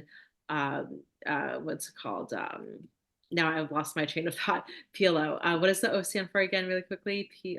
Palestine. Uh, Organization. Organization, thank you. I wanted to say movement. Mhm. Okay, it's the PLO. Ashraf in Hebrew. Right. Yeah, It yeah. was right. So it was Palestine liberation. Palestine. They wanted to occupy this Jewish land. And so Hmm. the Palestinian term was not invented until the KGB in 67, because in 64, the KGB had no reason to invent the Palestinians because uh, their Arab backed armies were still not defeated. right? They thought like the KGB, like Soviet Union, thought they still had one more push against Israel, and Hmm. they wanted to punish Israel for those who may not know, because Israel failed to become a vassal state of the Soviet Union, and also Israel pissed off the Soviet Union by siding with the enemies during the Suez Canal War of 1956. Hmm. So those were two of the reasons. I mean, like the Russians, and I know my family had lived. They're not from Russia because Jews are from Israel, but some of my family had lived in Russia since the mid In exile 1700s. from Israel, Right. in the Well, diaspora. plus, like, went through, the whole Mhm. migration process. So Yeah. anyway, so I grew up, like, on stories on how anti-Semitic, Slavs are, right? It wasn't just, and of course, it was, like, top down from the government, but also, most of them believe that Jews, had horns and, killed Christian children for blood for like, the whole thing, From right? Like, putting the matzah. Yeah, yeah. right, it's been steeping for 2,000 years, like, in the backwoods of Russia as well. There So was a similar blood libel in Damascus as well. So exactly. So it was no surprise. So it wasn't just the policies that Israel, like, happened to piss off, the Soviet Union. It was brewing. So the point is that there was a huge distinction between 64, the PLO, and what happened in 67. Of course, the KGB upheld, they financially supported the PLO in its inception, but in terms of the semantics of it. But anyway, well, so yes, the creation of a PLO rebranding of Fatah, it would just mention the region, Palestine. oh, Whereas you had the co-opting of the term for Jews under the KGB in 1967, right? So, may I ask a and the question? KGB was known for creating these Okay. liberation organizations everywhere to help spread communism. It was all to help spread communism. That's why um, you have Mahmoud Abbas and you have Yasser Arafat, Yamah Shammam, may their names be blotted out from the Book of Life. Mhm. Um, that's why you have them educated, in Russian universities, Russian education, so. Yeah, I think one of them, I forgot who was named Krotov, which was the mole. I think that was actually a boss. Yeah, yeah, I And believe so. and then they all thought that Arafat was an idiot. All the papers came out. You can read about them. Uh, they were the papers from the KGB. Arafat, the Egyptian, and Mahmoud Abbas, the Iranian. Right, and then also the KGB falsified the birth certificate of Arafat because he was very much born in Cairo. They burned his actual birth certificate. They created a false one that he was born in Jerusalem. Never was. Right, right. So Yeah, yeah, yeah. they And a did lot a of times, supposedly, he was a relative of Amin Husseini, his mentor. Yeah, but right, no, no. right. So In fact, he joined his first gang in Egypt at 19 years old, and he had to murder somebody, so he murdered some elderly man there. right, that's true. I read Uh, about that too. So, uh, Kobe, what I would love to do, so I'm going to give my insight into, again, like what led up to October 7th from the Israeli policy side, but also mhm. from the Arab side. And then I would love for you to give your take on what you think also Certainly, from both the certainly. Israeli and the Arab. So to me, so going back to, okay, so I was in Israel all those years and people would tell me, okay, like stay safe to stay safe. And I would always say, like, I'm more fearful of these Israeli fast drivers than I am of any terrorists. Like, I literally feel so safe. This all changed when in late 2022, went on a trip all over the Arab world. I was in Egypt, Jordan, Saudi Arabia, and UAE. I came back to the UAE. I was there before. I had never seen such stringent safety and security protocols as I did across the Arab world. Egypt, poor country, Saudi Arabia, very wealthy country, of course, UAE too. So it didn't matter the economics of the place. These Arab leaders, Egypt under Sisi, obviously Saudi Arabia under MBS, Jordan, even Jordan, right? They all, okay, I'll give an example. In Egypt, when we went to Karnak, there's famous, beautiful Karnak temple. Talking about stealing history, like all these Egyptians, they steal the history of the actual ancient Egyptians, and then they say like, oh, look, our history dates back, 10th. I'm like, no, no, no, you guys are Arab occupiers. The real Egyptians, Are the who Coptic? are the Coptic Christians, right? Like I think we had the Hmm. conversation offline about this. Anyway, so to get to this temple, we went through 10 checkpoints, five there, five back. To drive from, I remember this so clearly, to drive from Alexandria to Cairo, there were two checkpoints. There are checkpoints within cities. You and they'll literally call you off the tour bus. You have to give up your bag. They rifle through your bag, not just like, like a little quick check, but like take everything out. There's a line for females, there's a line for males. You have a male soldier patting you down, a female soldier patting you down, security cameras everywhere. They say like if you dare take a picture of any of our security measures, off to jail you go. It is serious. You cannot take pictures of police stations, military, government, like nothing, right? And that was repeated when I was in Aqaba, when I was in Petra. So you just like feel like so safe. And then you feel, and this was like well before the genocide on October 7th. And I was thinking if Israelis knew how safe these Arab countries are, there would be riots in Israel about that. Like forget about the judicial reform. There'd be riots about safety, like for our nation. And so, I was thinking like this was again like December 2023. All Israeli leaders should have, at the time relations were warming because of the Abraham Accords. I was thinking every Israeli leader needs to like go have a tour of Egypt. Like, let's like go into Jordan, see how it's done. Because yes, there's a lot of underground security, undercover security in Israel, but like checkpoints, like Israel installs a checkpoint somewhere in Judea and Samaria, and it's worldwide news. And there's like riots against it. And Israel, I feel even to this day, and we're really going to suss this out, like how Israel's acting during this war. And I don't mean the IDF, like the actual soldiers. They're brave. They're doing an amazing job. It's the leadership that is just asinine in its policies. So what I was saying that in terms of Israel knows, Jews should know that we're indigenous to Israel, right? Like we are, like we're a Middle Eastern tribal people.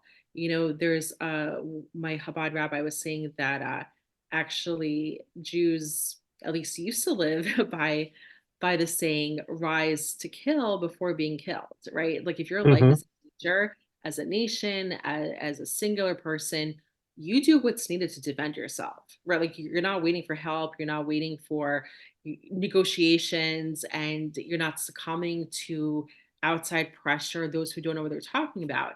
And so we had that sense amongst our people, right? That's how we liberated our Right, right, right, exactly. That's a precept. That's a commandment. Is to rise up and kill somebody who's coming to murder you. exactly. There's an ethical difference between killing and Right, murdering. right, right. Like no one is saying to go murder randomly, but if you know Mhm. that your danger, your clan, right? Like we're a clan people, we're clannish people, we're tribal people. If you know your clan's in danger, your overall people are in danger, your family, your immediate family, you you take care of that, right?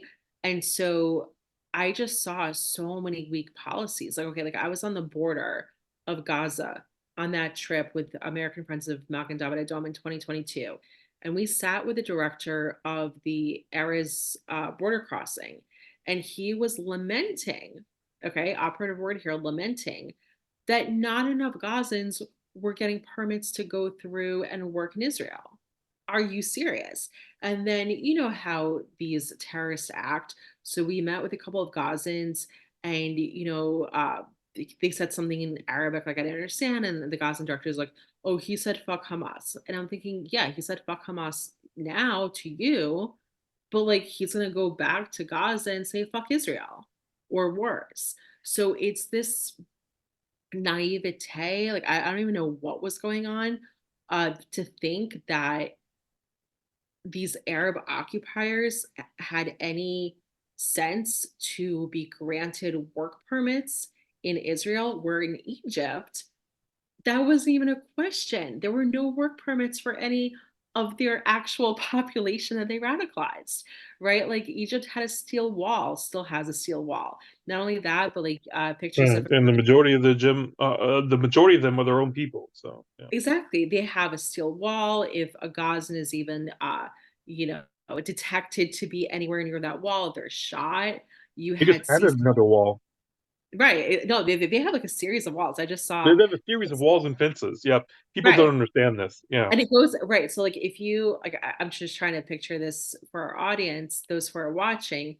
So, in Israel, and I went to this fence. It wasn't even a wall; it was a fence. They have a fence. Here's Israel. Here are the communities.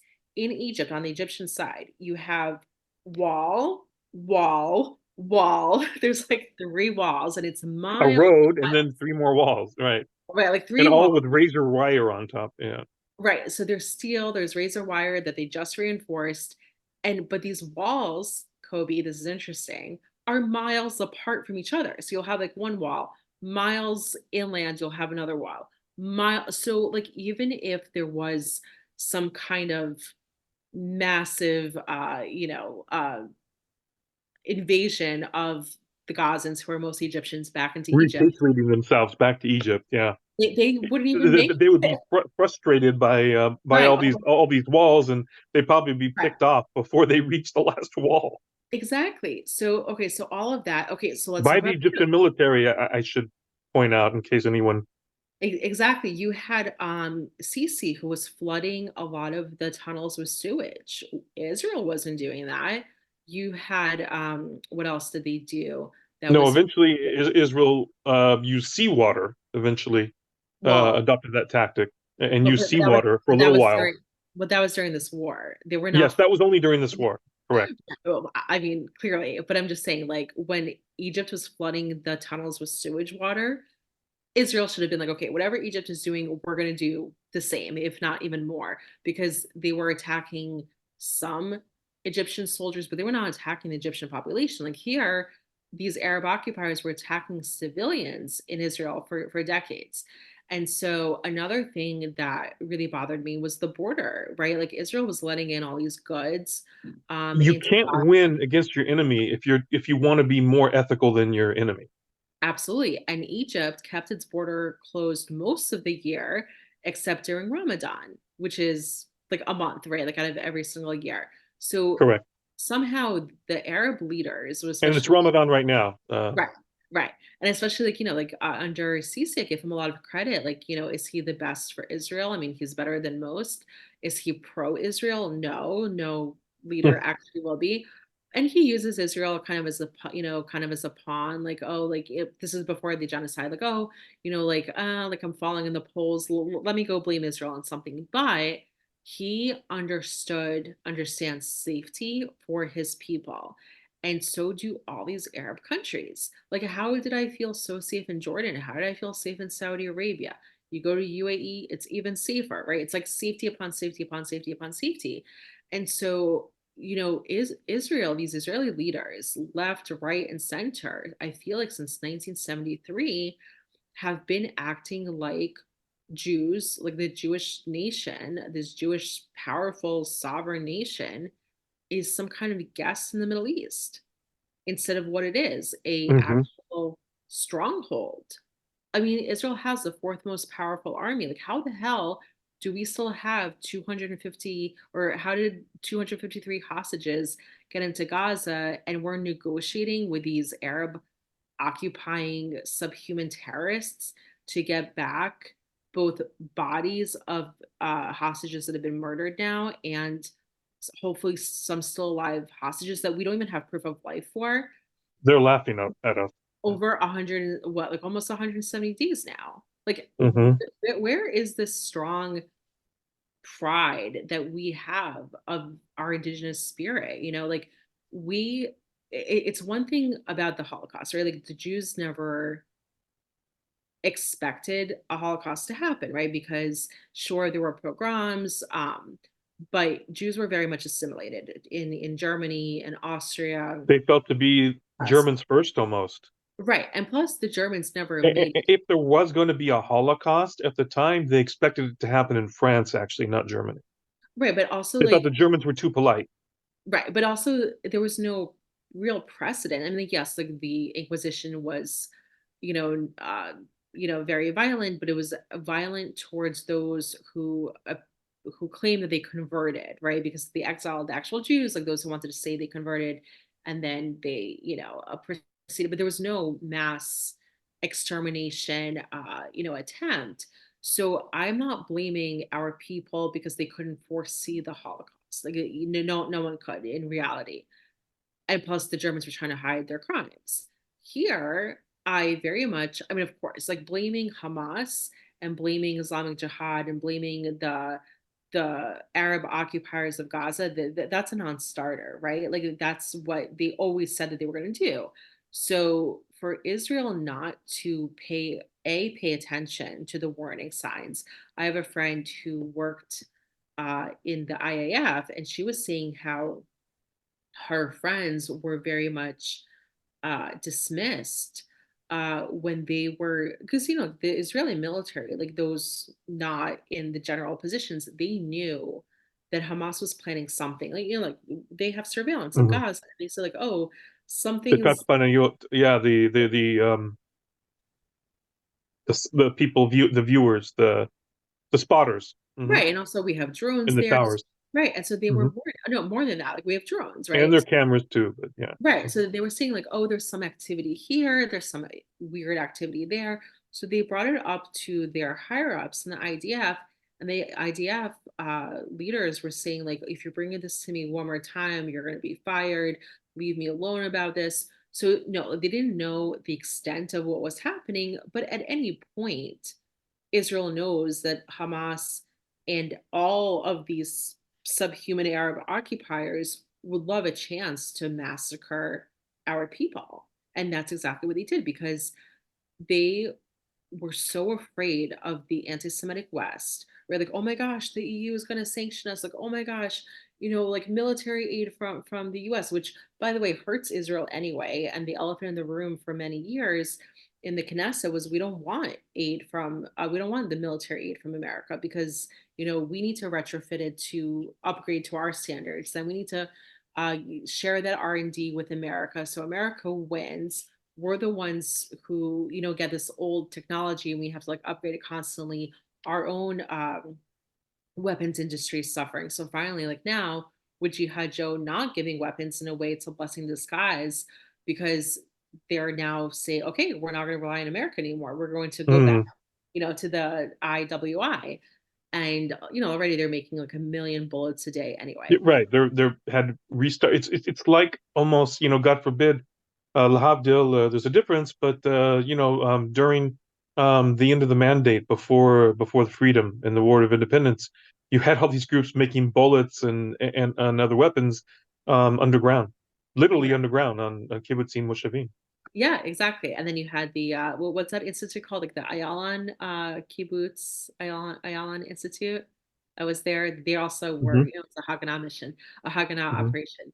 So to me, like those weak Israeli policies, and so I mean, I'm not joking when I say that for Israel to never, like, we literally mean like never again, get a Mizrahi prime minister, obviously someone on the right, like Ben Gvir plus, Ben Gvir should be like the least of the standards.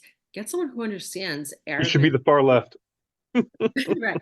Right. Like get someone who understands the Arab mentality, someone who's Mhm. not afraid, right? Like claim and that's what like is and I get so much pushback on social media, like, oh, but Israel's gonna be isolated. Great. So it's gonna be isolated for maybe 5 years.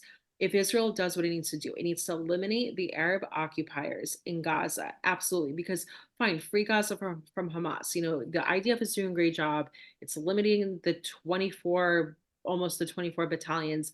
Fine. They sort of stop the missiles coming into Israel. Great. But you know what? It's going to happen if Israel does not reclaim Gaza in 2 years. Kuwait, Iran, Turkey like loves Hamas. the Democrat anti-Semites in the US, the anti-Semitic EU, they're all going to refund these Arab occupiers. It's not going to be Hamas. It's going to be like another group. The Islamic Jihad is going to get stronger, and another genocide is The going to happen. jihad, in other words, the conquering terrorism forces, it'll just reoccur. It'll be Exactly. part two. Well, it's not really part two. I mean, we're at what, part 13 by now, but Exactly. So that's the thing. So, like, to me, and I'll turn this over to you. rinse, wash, repeat instead of doing a cleaning, a thorough cleaning that's needed. Exactly. And like, and I'm like, there's nothing to apologize for. Like, we're weak, so concerned in Berlin, in Dresden. No, like kids were being killed, uh, old people were being killed. Like, I'm sorry, you live in enemy territory and you're killing our people, but right, like the allies. So collective punishment, right? Like nothing we can do. And this is far worse because after World War II, there was no country, no entity that was willing to refund the Nazis, right? The Nazis were defeated. That was that, like at least militarily. So we're dealing with this cancer that has absolutely metastasized, right? Like you have like six powerful nations like ready to revamp Judea and Samaria also. Like all of them are Hamas supporters, right? Like Abbas, I'm not praising him at all, but he was saying like the reason I'm not having elections, they're all going to vote for Hamas and I'm going to lose power, right? Hmm. Hmm. So the same population in Gaza that plays stab a Jew as the most popular game as children, that's how we see 13 and 14-year-old children ending up in Israeli prisons Fought because for the mouse. Yeah. Mhm. It's true. So you have a lost society, and if Egypt does not want its population back, if Jordan, it's well, most of these people are not Jordanians. Jordanians are former 65% of Jordanians are Israeli Arabs anyway, who also left to Jordan to help the Arab armies kill Jews faster in 48. Like it came to a point where it's us or them, and Israel needs to choose us. And I'm not just talking about Israelis. Israel needs to choose Israelis, not only Jews, but everyone who lives in Israel, Christians and Muslims, and Jews, of course, but Jews worldwide, right? Because without Israel, we don't have that anchor. And so, like, I used to always say, like, after I became a Zionist, okay, I'm never going to get involved in Israeli politics, right? Like, well, whoever Israel chooses, that's their choice. I don't pay taxes. I don't serve in the IDF. Their elections, their choice.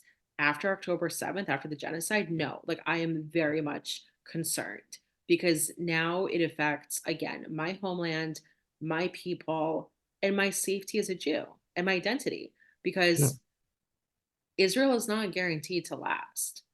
It's not like if the leadership keeps making the Being same. taken for granted by a lot of the population, especially on the left. And a Yeah. lot of Jews too here, right? They're like, oh, well, Israel will always be. We're only 15 million people, let's say six, well, there's probably 80 million genetic Jews, but like let's say 15, 16, those who, publicly identify. So let's say like we'll go with the 16 million number. It is not that hard to genocide 16 million Jews over a period of couple decades, let's say. Like, yeah, like we're spread apart. But get rid of Israel and it becomes a lot easier.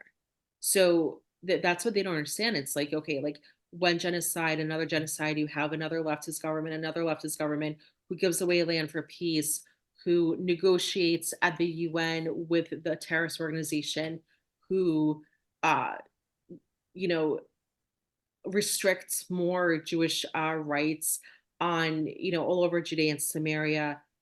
What's going to happen? There's going to be other genocides. There are 1,200 murdered now. What if there's going to be 5,000 and 10,000? It's not against the realm of possibility. And that's something that a lot of Jews, I fear, are not thinking long term.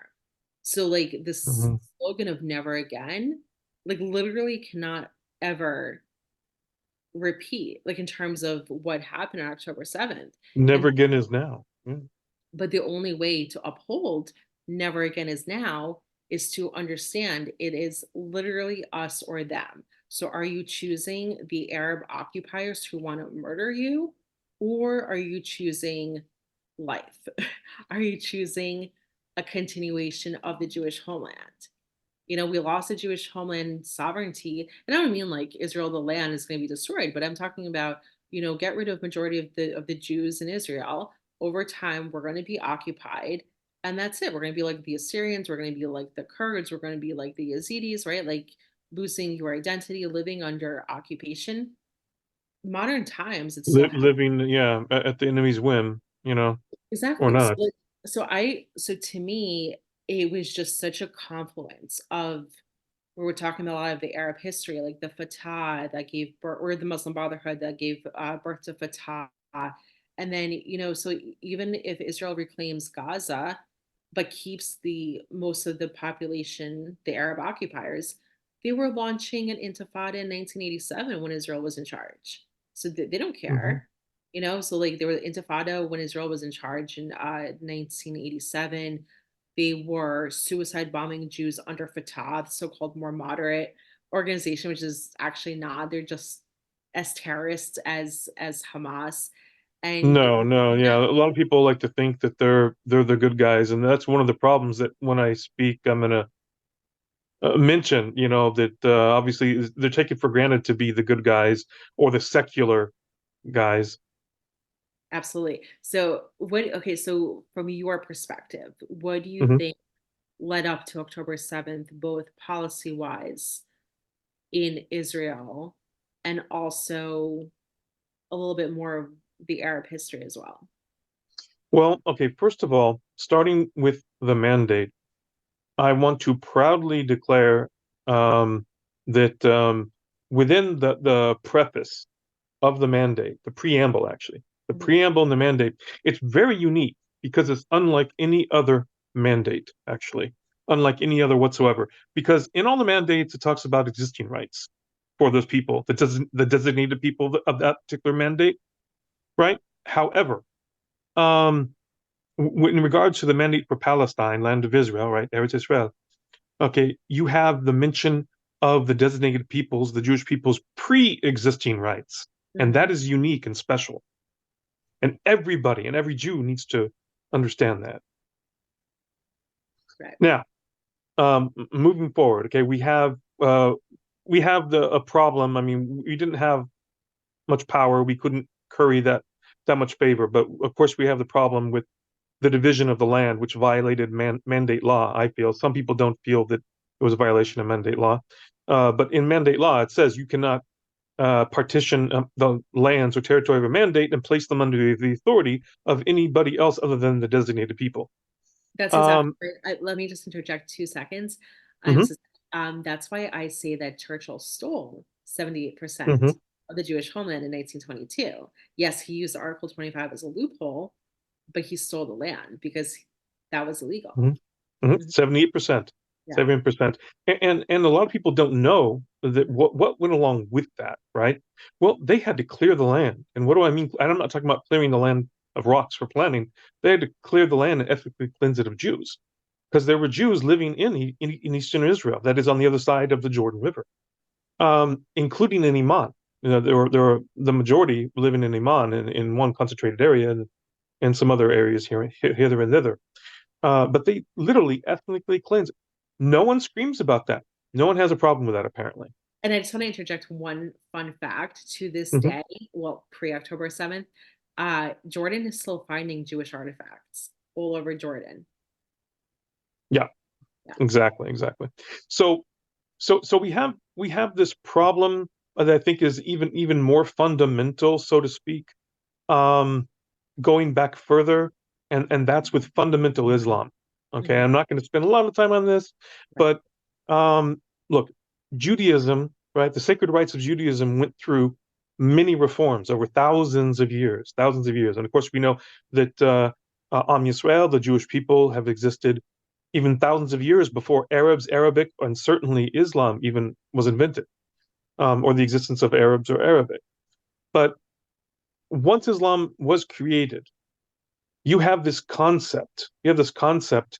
Now, it promotes conquest, taking over the lands and depositing the ancestral lands of the conquered indigenous peoples into what's called a wafq. Wafq. And the wafq is they call it an Islamic land administration, and that's true. However, his in effect, it is essentially a deposit of ancestral lands of conquered indigenous peoples that now, according to Sharia, according to the fundamentalists, it must remain for Islamic use from now into perpetuity. Now, the irony, of course, is even though that Sharia and Islam, fundamental Islam, does promote the conquering of lands. They divide up the world into Dar al-Islam and Dar al-Salam, into the Islamic and the non-Islamic world, and when they hope to make the non-Islamic world Islamic. Mhm. Um, but um, um, and there I am losing my train of thought there. It was a brilliant, but anyway. Um, so anyway, you have this problem here, because their goal is to Islamicize. However, okay, here it is. However, the ironic thing is the Quran, in a way, part of the Quran, because it copied a lot of some of the Torah, the Tanakh, the Hebrew Bible. Um, it's actually Zionist. There are Mhm. Zionist verses within the Quran, and even though it overall fundamental Islam promotes conquering of various lands, it does not promote the conquering of Israel. In fact, it reiterates how once instead of the God of Abraham, Isaac, and Jacob, Allah in this case, right in the Quran, orders Jews to live in Israel and live in there until the end of days. So I mean, Actually, I just thought that was very very interesting. You know, the fact that so in a way, a fundamental Muslim who promotes genocide of Jews, occupation of Israel, in a way, is not a complete Muslim. He's not a faithful Muslim if they're doing that in a way. Ironically. Now, as I preface, you know, Judaism went through several reforms over thousands of years. In fact, there's a quote from the Talmud, you know, from around 2,000 years ago. It dates to where it says that if there was one order from the Sanhedrin, right, the Great Assembly, mhm. if there was one order of capital punishment within 70 years, that particular Sanhedrin, that particular Great Assembly, was nicknamed a bloody Sanhedrin. Okay. Like we're not stoning criminals anymore. We're not having multiple why right. Like we went, like you said, like through iterations. And even then, I mean, that quote from the Talmud shows that um, there was extra investment into respecting life and peoplehood, and the capital punishment was not handled down willy nilly. Hmm. You know, just over anything, only for the most serious of crimes. Anyway, and then Christianity eventually reformed, right? A couple times. You have around the time of the Magna Carta. You have a few hundred years ago, et cetera, et cetera. Well, I would say So, I would argue more after the Holocaust, right? Like after 2,000 years of being murderous Jew murdering mhm. bastards. But like, yeah, I think we went a little too far. So to me, that's when Christianity reformed after 1945. Right. And then you have a Catholic, what do they call it? The Second Vatican, I believe, in the 1960s as well. So it was an ongoing process, surely. But my point is, Judaism and Christianity have evolved and reformed, you know, over the time.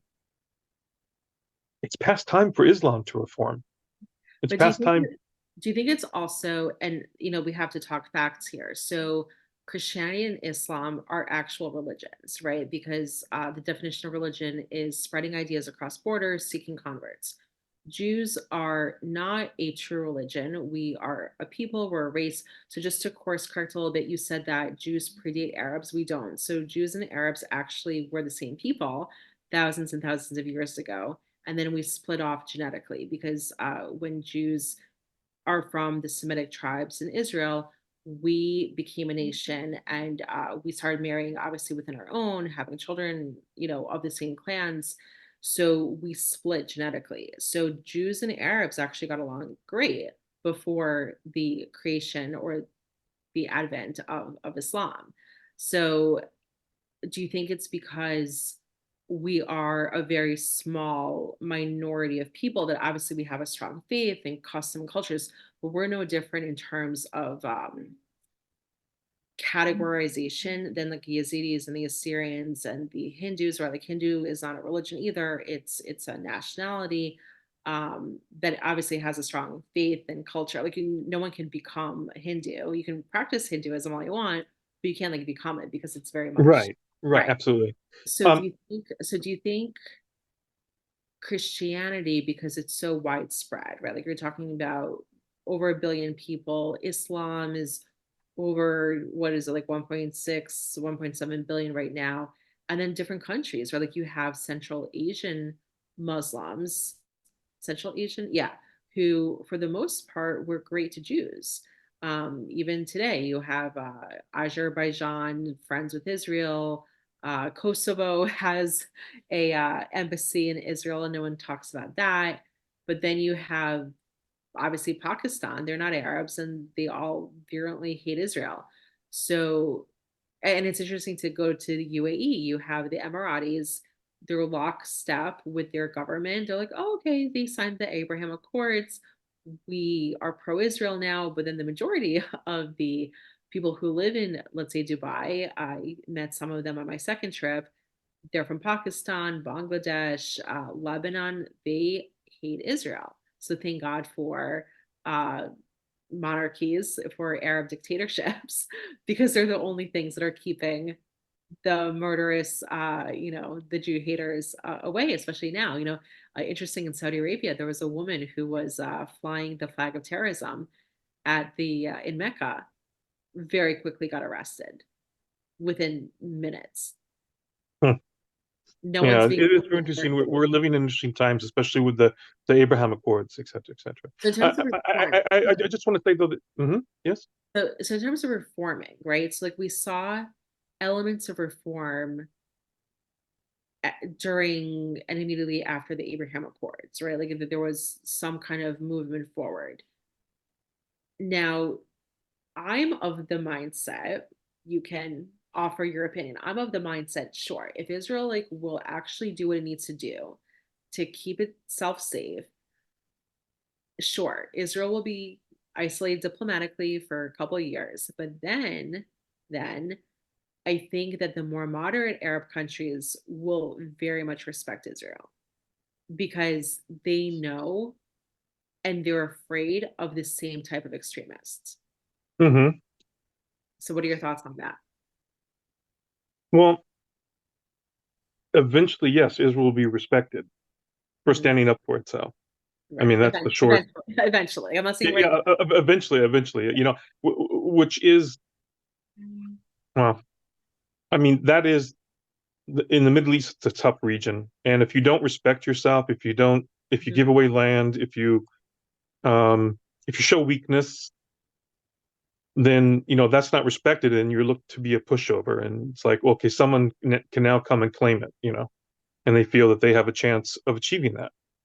So, um, I mean, going back, okay, what were the causes that led us to where we are this day, and what led, eventually to, unfortunately, the genocidal massacre of October 7th? Um, you have, as we mentioned, the Muslim Brotherhood, the creation of the Muslim Brotherhood. We have the partitioning of our mandate, for example, right, of the homeland. Um, so you have the Muslim Brotherhood that was founded in 1928 by Hassan Rabana, and later the ideology um, was what really impacted actually was the writings of Said Qutb. Now, with a name like Qutb, it sounds like that he might have been of of um, of Coptic origin, his ancestors, right, at some point and forcibly converted. But Said Qutb, he even came to the United States because he was, wanted by the government. He came to the States and studied at the university in 1948 to 1950 America. Mhm. And he looked at America and saw decadence. He saw decadence, et cetera, et cetera. Although he made some friends or quote unquote friends, I mean, people treated him very well, very well. But yeah, he came back and he wrote a few works that became seminal works, in fact. And the Muslim Brotherhood started off as a charity, and they had some lessons on Islam, et cetera, et cetera. But it developed into this political entity, and it eventually became violent itself in the name of Islam, and within Egypt, and Egypt worked to suppress it, including Nasser, Abdullah Nasser. Um, Now, it became a terrorist organization that engenders other terrorist organizations. And in fact, despite the rumor, the anti-Semitic rumor that Israel created Hamas, actually it was founded by the Muslim Brotherhood. Exactly. I did not even understand how it made sense that Israel created Hamas. Yeah. So you have this entity, okay? Then um, you have the creation of Palestinianism, as a sort of a point tactical weapon against Zionism because they can't win on the battlefield. Mhm. Um, and we come up to the late 1970s and 80s, and you have Jimmy Carter, Jihad Jimmy Carter, here in the United States. And now the trifecta that I mentioned earlier, who were they? Jihad Jimmy Carter, Barack Obama, and Jihad Joe Biden, right? All three are known for funding massively to the tune of billions, both Sunni terrorist organizations and Shiite terrorist organizations. Right. And in fact, all three have funded the Muslim Brotherhood, Sunni terrorism, including Joe Biden funded Hamas directly as Um, well so, as Fatah.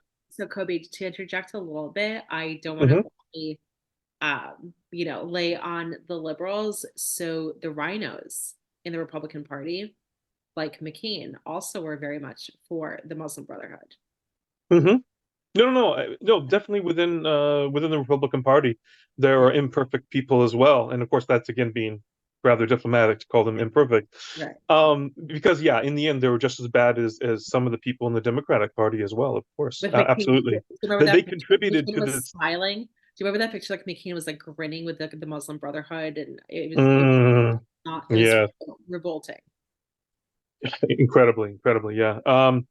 Unbelievable, unbelievable. And so you have all this funding of the terrorism. In fact, Jihad Jimmy Carter Mhm. was actually one of the three world leaders that brought about actually, changing Iran from this, somewhat uh, monarch democracy into, into what we have today, this theocratic society.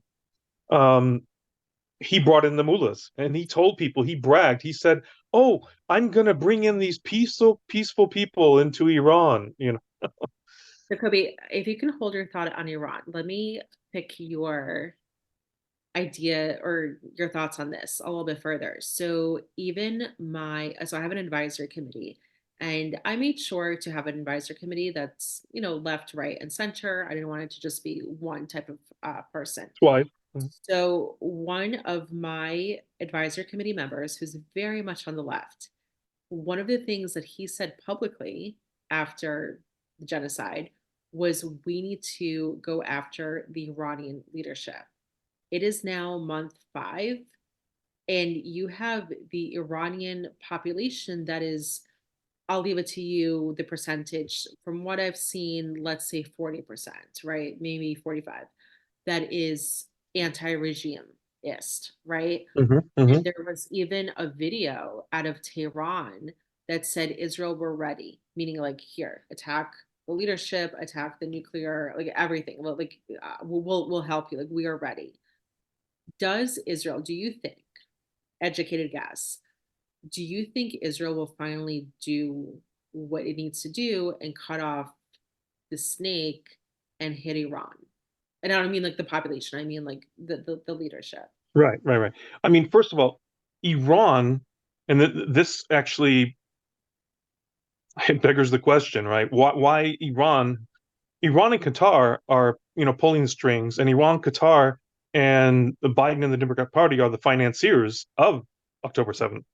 Right. Um, and in fact, Iran was financed to the tune of 6 billion, and then another 10 billion secretly, clandestinely, just last week, I believe.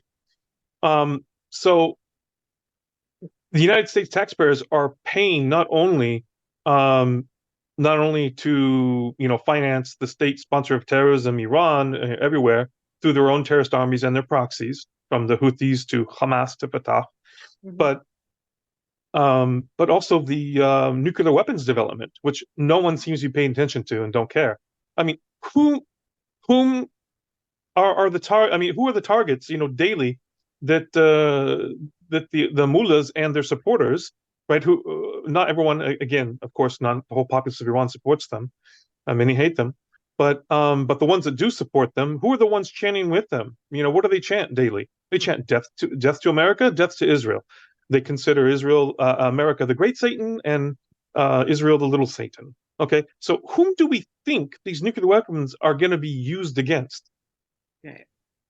And why is it being tolerated, right?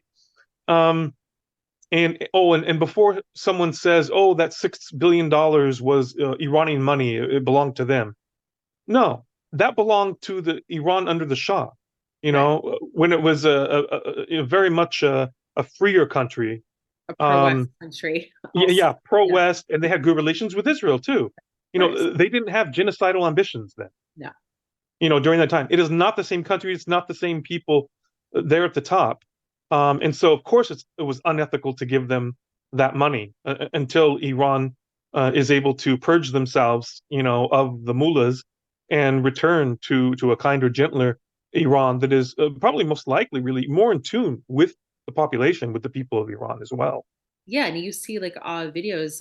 There was like some soccer match in Tehran a couple months ago, and they were flying the flag of terror. You saw that they were flying the The flag of flag of terror, terrorism, the and Fakistinian flag, right, right, right. right, and well, And they said flag of terror, F the and they were saying Palestinians right, and they were in saying, Farsi. like shove that terrorism Yeah, flag up your that's right. ass. That's right. Excuse me. Shove that. Yeah, shove that up your arse, basically. Yeah, well, I'll say it, shove it up your ass, and That's right. That's right. Right up the tuchus. it was the entire stadium of thousands of Iranians. So Hmm. what I is mean, they seem to be the loudest ones shouting, actually. right, So yeah. so here's my question. So what is again, like, look, I know Israel has operations in Gaza dealing with the terrorists, the Arab occupier terrorists in Judea and Samaria. Hmm. Hmm. They eventually need to kill the Hamas leaders in Doha, wherever else they may be. But that's more Mossad. What are they waiting on with Iran? Because Right. until we deal with Iran, like, Well, the United States has been holding them back ever since the Obama mhm. administration. Um, No, I'm talking about like now, like post genocide, when oh, right, right, right, right, they right. kick Well, everything it's the Biden administration. The Biden administration has been holding back. In fact, the Biden administration also held back Israel after the genocidal massacre of October 7th to attack um, Hezbollah in the north. Uh, in But why is Israel listening to an anti-Semitic party? Is what I'm saying. Like they're not getting economic aid from America to this day. Right, but because it's right, it's geopolitics, right? Um, for the longest time, even though it seems like obviously the majority of the Democratic Party seem to be against Israel, racist against Israel and Jews in general, It is. or at least are okay with it. The majority seems to be fine with it because you don't have the majority coming out and speaking and demonstrating in the streets, Just right? had Chucky Schumer, the Jewish head of the Democrat Party, go against Israel. So I Yeah, mean, like he that's why said all the. He surprised me when he said a few things, nice things, supportive of Israel right after October 7th, but that right. was short lived. Now he's back to the same. And that's why I Mm. see that Jewish Democrats have Jewish blood. The Jewish American Democrats have Jewish blood on their hands because they're the ones who were voting for Jihad Joe, and they knew that he was going to be exactly the same as Obama. Like the first Oh thing yeah, yeah. he did. He actually campaigned. He and Harris campaign. Well, Mhm. what little campaigning they did from the basement. Yeah. Um, campaign. I mean, we won't talk about the few talks he gave when 14 people showed up outside, right? But but Right. but but but, but from the basement, Mhm. yeah, they mentioned they were open with the fact. I'll give them that for the honesty, right? They campaigned for renewing payments to the terrorists, which And was that's what they against did. the Taylor Fourth Act. The first week, that's exactly what they did. They Hmm. refunded all of the funding that Trump defunded from the Remove tariff. sanctions on Iran and Russia as well, right? Exactly. But Trump is in bed with Putin, right? I mean, it was just he Eric just is best accidentally buddies. applied the toughest sanctions ever to Russia, Exactly. right? Not So, but only that, he's but really secretly bedfellows with Putin. Okay. not only that, but how many know, or I guess like no Jewish Democrats know that not Putin, Trump killed 300 Russian soldiers, and Putin didn't Hmm. say a damn word because he was afraid. He's like, oh my gosh, like if you could do that, like what else is he capable of doing? Right. That's why Putin. It was propaganda when it said that the Russians were interfering with the U.S. election. No, no, that wasn't propaganda. The propaganda was that it said that they were just creating confusion and that they were um, promoting both Hillary Clinton and Trump, both sides to create chaos. Now, chaos is something that the KGB has used, and of course, Putin is a former KGB agent. Right. But but in this case, that was not true at all. They were on the side of Hillary Clinton winning. And Hmm. we know that her play for play game and it turns out, right, we found out now the Bidens actually pay for play game predates the Clintons even, play for play game, right? And then now they have Obama do it. The Clintons taught Obama, he opened up his own foundation the day after his presidency ended, his term. Anyway, Yeah, um and I wanted to work for them because I had no idea like what the Clinton Foundation was about. This is before I was a Zionist. So my question yeah. is, how realistic do you think a targeted strike on Iran is going to Mhm. be? First To of all, okay, how realistic? Okay. or not realistic? And then Okay. and if we don't I, strike I I Iran, don't think it's realistic. I mean, it needs to be done because first of all, ethically, they are one of the puppeteers. I mean, I mean, even though Hamas has acted independently, for decades, they have now become a proxy of Iran.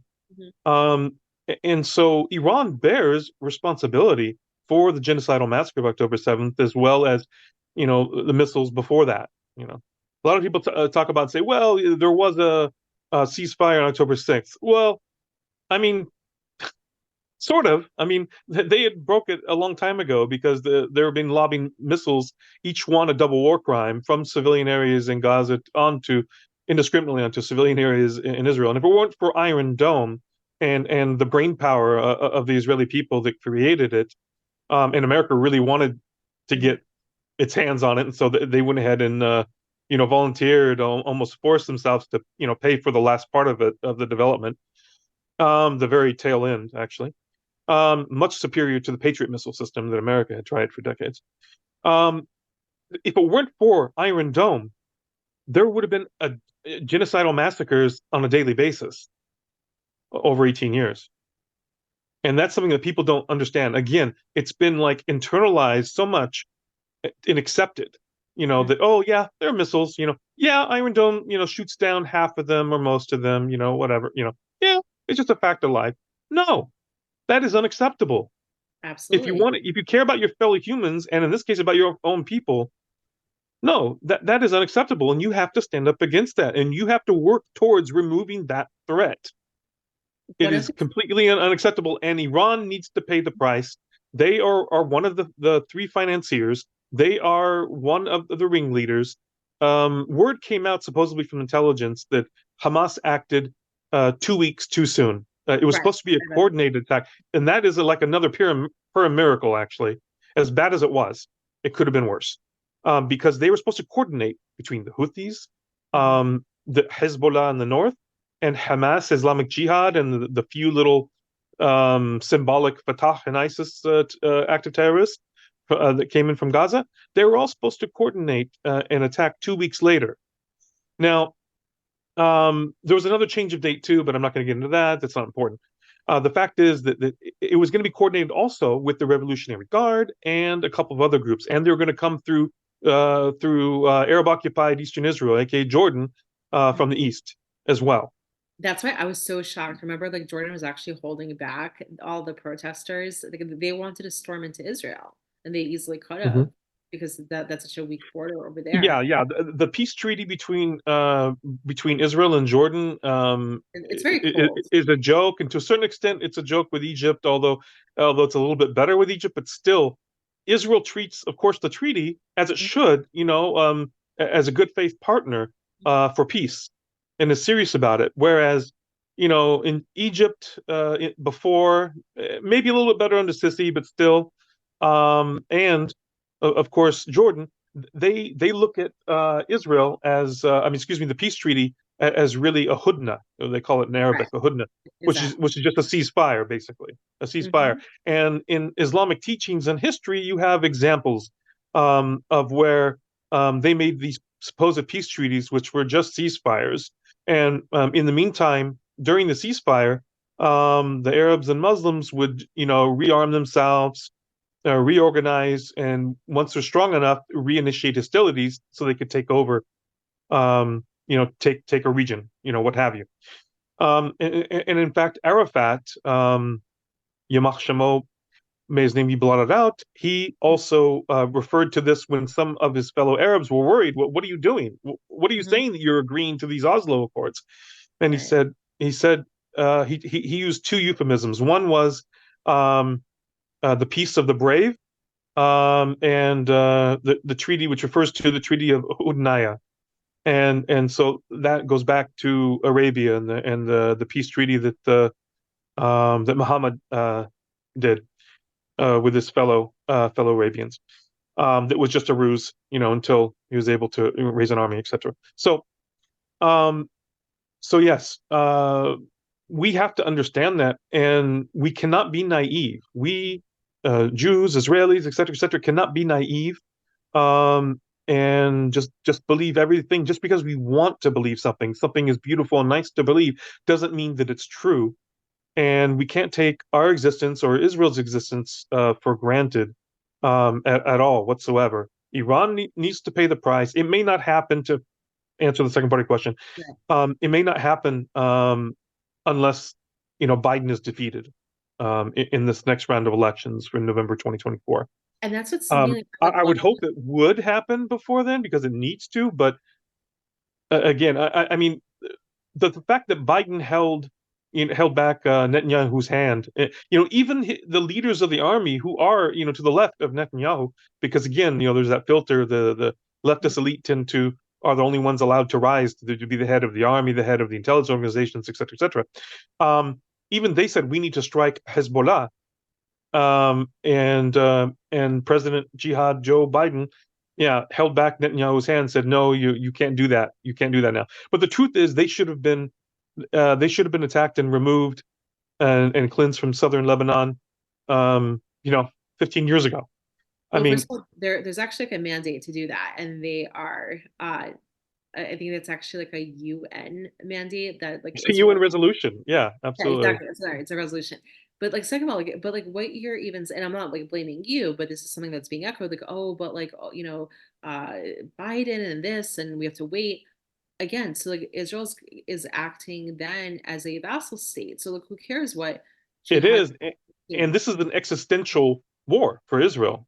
right. It's not another war. It's not the 2021 war. It's not the 2014 war. It's not even the 1973 war. This is the 1947 to 1949, but even worse. Even worse, because at least back then they were no prisoner, held. Like they went into, well, actually it was in 67. Like they went all the way up to like Cairo. They reached Damascus. They could have overtaken those two cities. So they weren't waiting for what Israel was going to tell the Israeli army what to do. And like here, it's so embarrassing. You haven't, what army is publicly negotiating, do we go into Rafah, or telling our enemies like we're going to go into Rafah here, we're going to wait till America gives us permission to Rafah. Yes, Rafah. I think I've heard about this Rafah invasion for 3 weeks now. Come on, just do it. You know what Hmm. needs to be done. You, the Israeli leadership, who cares? Like, why is this a public debate? The Like, longer it's held up, the worse it's going to be. The cost of life is going to be greater. Absolutely. And like, second of all, why is Israel giving humanitarian or allowing humanitarian aid to their enemies? What country does that? And so, like, the whole notion, like, I hear so often with Jews left, right, and center, oh, but we're more humane. We're not. And I said, no, the fact that we're being more humane means we're not raping, mutilating, and beheading the Arab occupiers in Gaza. That's us being humane. allowing in humanitarian aid is us being stupid. No, that's just prolonging the war, and it's really the active terrorists Mhm. take as It's all the encouraging, aid that they want. and they're selling the free food for Hmm. high hmm prices, Yeah, I mean, they have supplies that last them a long time. All it is extending the war, extending the suffering. The not active getting our terrorists not getting our are hostages back. receiving the aid. Any surplus they're selling is supposed to Mhm. be humanitarian aid is supposed to be free, but then they're selling on and create these black markets and at exorbitant prices as well. There's been many videos where the Egypto Arabs the Arab Egyptians in Gaza have complained about how a 10 shekel bag of rice from the aid is being sold for 40 shekels. It's just a big racket. And And of course these people yeah, like, support genocide of Jews and destruction of Israel. These people aren't that different from a value standpoint, culturally from the active terrorists. But and but so but it is internecine sort of, being taken advantage of, amongst them, between them. So and also and Gallant, like I'll give Gallant credit. Like you remember what he said, like in the immediate aftermaths of October 7th, he's like siege Gaza, right? Like we're cutting off electricity, we're cutting off food, we're cutting off, like everything until our hostages are back. All at that time they thought it was 240, ended up 253, until all 240 hostages are back. But no, Bibi being weak, he kowtowed to the anti-Semitic West again, as usual, and he stopped the siege after what, like less than a week. But if we are serious about getting back our hostages, so we're not going to get the rest of them back diplomatically, we can see that. We acquiesce to every single ridiculous ceasefire attempt that the U.S. puts together. That's very anti-Israel. Hamas pushes back and says no, not until there's a complete ceasefire. We need like hundreds of thousands of all the prisoners freed. So something like Israel. They know that Israel will never accept it, and so instead, Gallant should have been allowed to continue the siege. It's a very easy way to end this war and to get back uh, our our people and to punish rightfully the Arab occupiers, siege Gaza, and then on top of that, round them up, put them in detention camps. That would yes, get them. yes. Our sages in the ethics of the fathers, there's actually a quote where it says, and they were very wise in this. They said, "When you are kind to the cruel, you end up being cruel to the kind." Absolutely. So I just like to me, it just boggles the mind that Israel is a very powerful nation. It has what, like the fourth most powerful army in the world. It was firing on all cylinders for, like so many years. And then to have this happen, I mean, like, look, like terrorists are always going to terrorize. That's the nature of terrorism, right? If Egypt were not so strong with security, Hamas does not love Egypt either, right? Like it No, tried no. many terrorist attacks. I'm not saying like to the point against Israel, but Egypt under Sisi took safety seriously. And so this, like my initial, like I was in Israel the week before, or like the day before, like I came back on October 6th. I was there for Sukkot, a peaceful time. The whole country was joyous. Like I couldn't even process what the hell happened the next day. So of course Mm. I went through a period of just shock and sadness and just uh, depression for people. And then obviously It's really, yeah. We nationally basically just went through a period of mourning. yeah, but then come November, December, and my sadness and shock and everything turned into just like rage. And it wasn't against Hamas because we know Hamas is being Hamas, the Arab occupiers are being Arab occupiers, Iran is being Iran, but like rage against the weak Israeli leadership. Like, okay, so you had this happen under your watch and you're still acquiescing to the anti-Semites. I mean, come on, like how much Yeah, longer is this gonna go it's on? not a formula for success. It's just putting more people in danger. And I Uh, like every single day, and I don't want to put words in your mouth, but I am sure that most Jews, and myself included, there is not a day that goes by that I don't think about the hostages that are still left. And it's not just the women who are getting raped. I'm sure the men are too. Like the men, like no one talks about the men. The No, men it's been reported that the men definitely have been raped are at a serious rate as well, unfortunately. right, and like the men are deserving to be rescued also and to be cared The about. men, the men have worthy lives as well, just as much as the women. And Absolutely. so, for Yeah. some reason, there's been emphasis on the women. I mean, I guess I understand that culturally, but let's face it, the men are just as innocent as the women. So, Right. And also the men, could get harsher. Like you never know. I mean, like look, to them, like a Jew is a Jew is a Jew. Like they don't care like what genitalia is attached to it. And so I like cannot rest until we get all of our people back. But we're not getting back our people diplomatically. And that's like something that just like these bring them home now. Like, first of all, like, okay, great. You have those signs. Like, what are you doing? Like, go you know, uh, lobby the Israeli government to enact harsher, measures. But it's a liberal organization, by the way, bringing yeah, them home now, and they would be the first one to cry if Israel actually does what needs to be done. They think like, oh, like yeah, like let's be nice to Qatar, let's be nice to these, like Arab occupiers, and through negotiations, something like. it's unthinkable that Qatar is playing this role of mediator when it is one of the guilty parties, one of the leading. And the Yeah. woman, what's her name? Sheikha Mossa. She's actually the leader of Qatar. I mean, yes, like her husband is, but she's the one who holds the strings. She's a mother, she's a grandmother. If she, The Al Thani family are the powerful leaders, the royal but family of the, Qatar. yeah, but Yeah. the queen or the sheikh or whatever Hmm. the name is, she's actually the one who is the most powerful. So if she really wanted to do the right thing, she would have had all the hostages home by now because Hamas Hmm. listens to Qatar. So it's just, like it sucks. We're alone, but you know what? We've always been alone. We were alone during the Holocaust. We're alone during the Inquisition. We're alone against the Rome. We were alone a lot, and being alone actually I think helped us because we were never relying on anyone else. Were we like looking for help from, I don't know, like the Indians to help with the Romans? No, we did our Yeah. best and we held them off and we gave them a run for the money, metaphorically and literally. And we did what was needed. We defeated a Seleucid empire. That actually happened. It was not just like a biblical story. So what like Israel now is like literally in the most powerful place Jews have ever been. We have our own army.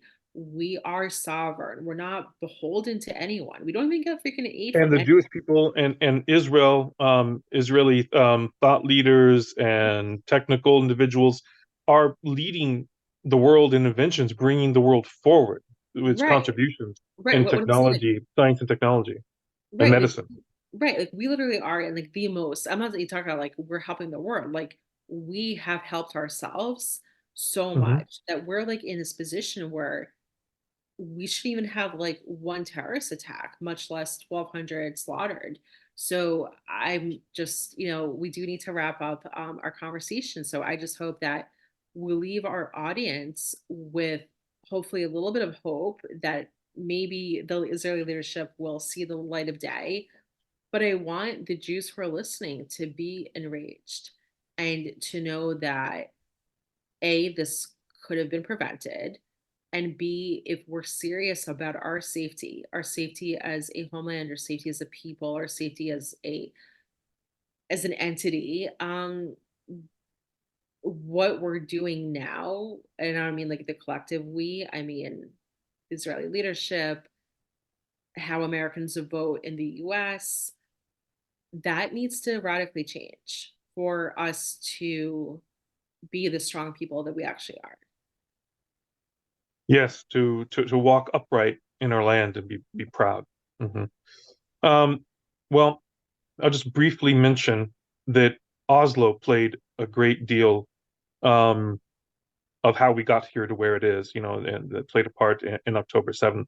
It was an Absolutely. incredible act of weakness Mhm. and betrayal to ourselves, betrayal to our basic human rights, Absolutely. as a people. I mean, and of course we touched upon, but I'll say it again.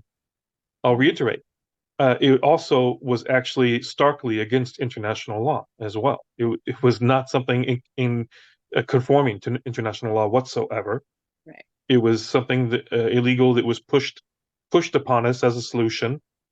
I mean, how many times do we want to divide up Israel? What's fair? How many times? I mean, the original division, right? The original solution was to liberate Israel, give it back its sovereignty, representing 1% of the land in the region and 99% to the Arabs and Muslims. And the Arabs didn't even want Palestine. Remember, like Emir Faisal, the original Hmm. Arab Zionist, he said, "Great, like we want to help Welcome you. home. Welcome home." Like he said, "We Hmm. have our interests staked elsewhere. We want Hmm. Iran, Saudi Arabia, and Lebanon, and Egypt. Like, and Jordan was not, or what would become Hmm. Jordan wasn't even part of the equation. Judea and Samaria wasn't even part Hmm. of the equation. They knew that Palestine, Jews, Palestine, Palestine, Jews, it Hmm. was synonymous with each other. So I It, think it's time that Jews learn our history, and that starts with using correct terminology at the very basics. Vote. I'm authoring a book, actually a couple books on the subject, but one is a shorter book on terminology actually, and the conflict actually. I don't say conflict, right? Because when we say conflict, we It's equate. the Arabo-Islamic War on the Jewish people is what it Yeah. is. But And then also, of course, we have my website, TBTN yes, is. a great resource, the Take the Narrative Back Israel.com. And then Well, by mhm. the initials, right? Yeah, tbtnisrael.com for Hmm. great resources. Also, a great book is Raquela, A Woman of Israel. It's a historical fiction book, but it's based on history. It goes from Ottoman times, like you mentioned, all the way through the 1970s. Everything's well Oh, sourced. excuse me, really quickly. And there was Jewish resistance during the Ottoman Empire as well, trying to free Israel. Just so Ooh, people know. Yeah, okay, a we'll need lot of to. people don't know about that, but yeah. So we have the Oslo Accords, which contributed massively to this problem. It gave power, to the Arabo-Turk, Arabo-Egypto-Turk occupiers. um, it provided them pride, and for them, they could see maybe a horizon, like, oh, we can get rid of the Jews. This is going to happen, and even that harkens back to the 1970s paper that they wrote, that they came together, called the Multi-Phase Destruction of Israel Plan, or it's also called the 10-point plan, where they continue to conduct terrorism and militaristic raids, to murder Jews and gain land, but then also what will they do in a parallel fashion on the diplomatic front as well, to try to negotiate to receive land, and then use that land to springboard to get more and more until the Jews can be genocide, until people can be genocided, and Israel taken over and become part of their Islamic Caliphate again. So we have Oslo, okay, and in fact, rightly so. You talked about how, oh, people talk about, oh, the uprising. Well, that's right. They call, what do they call? They call the Second Intifada, right? From the time period of what, 2000, or to about 2005, six. Or 19, well, Um, 1997 was the first Intifada. Well, yeah, that was the first, but they call the next major conflagration, the next major phase of the war, they call the Second Intifada.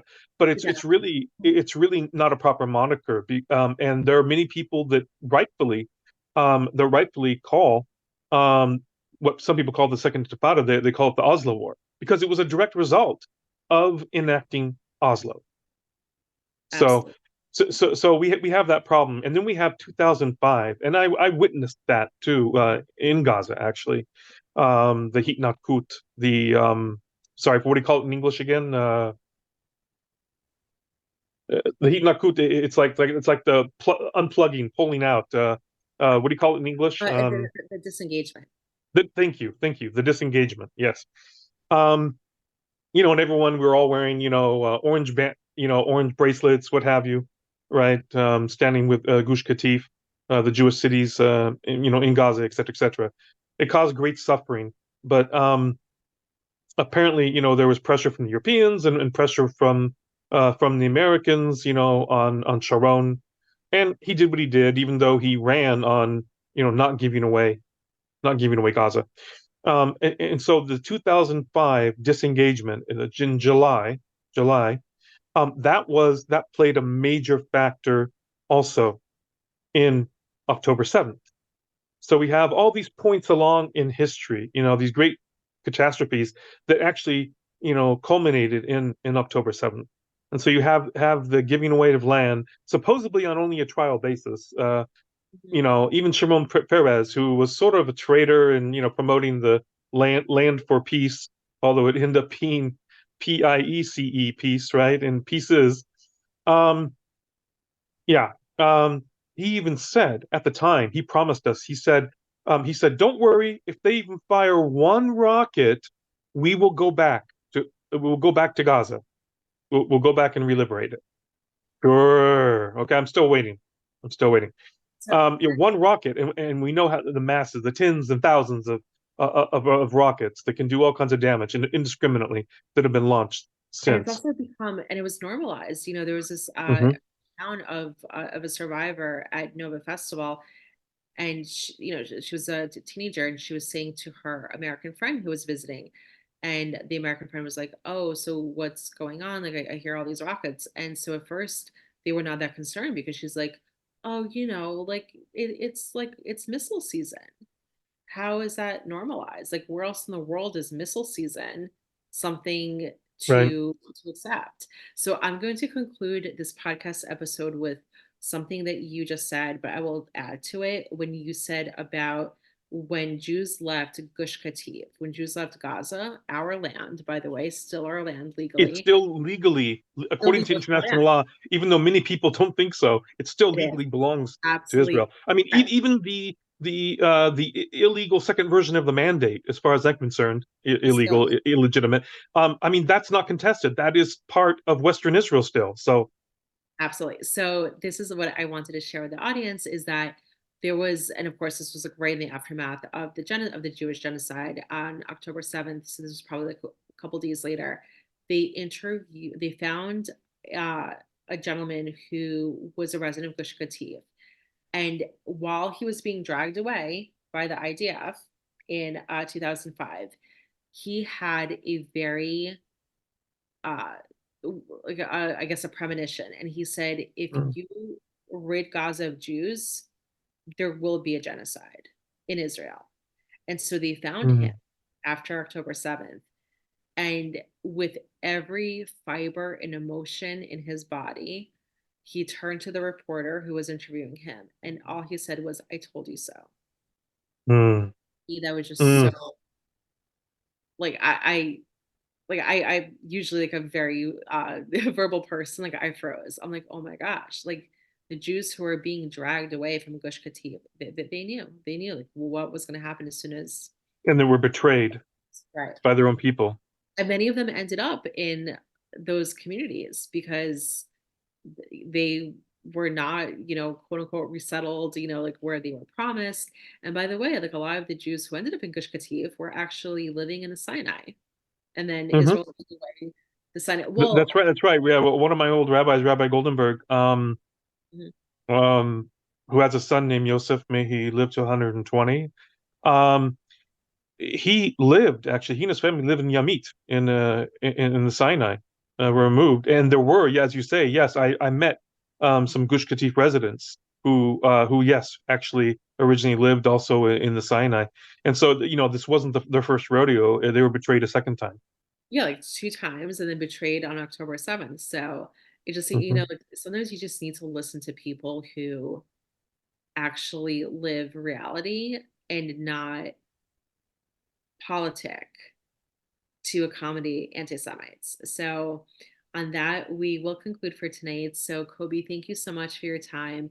We covered so much on this topic, and it just such like a broad topic. When we talk about October 7th, like like we I There are had so many things we couldn't get into. The time has really flown, and absolutely, it but flew by. And yeah, it's but been a hard I to have thank you our for inviting me on to have this conversation with you, Laura. no, thank you so much for your time and for your expertise because I consider myself pretty well versed, but I know that from our conversations we've had, offline, that you would be the perfect guest for this season. That's Um, very kind of you. Yeah. Thank you so much. Okay, have a good evening. You too. Be well. Bye-bye.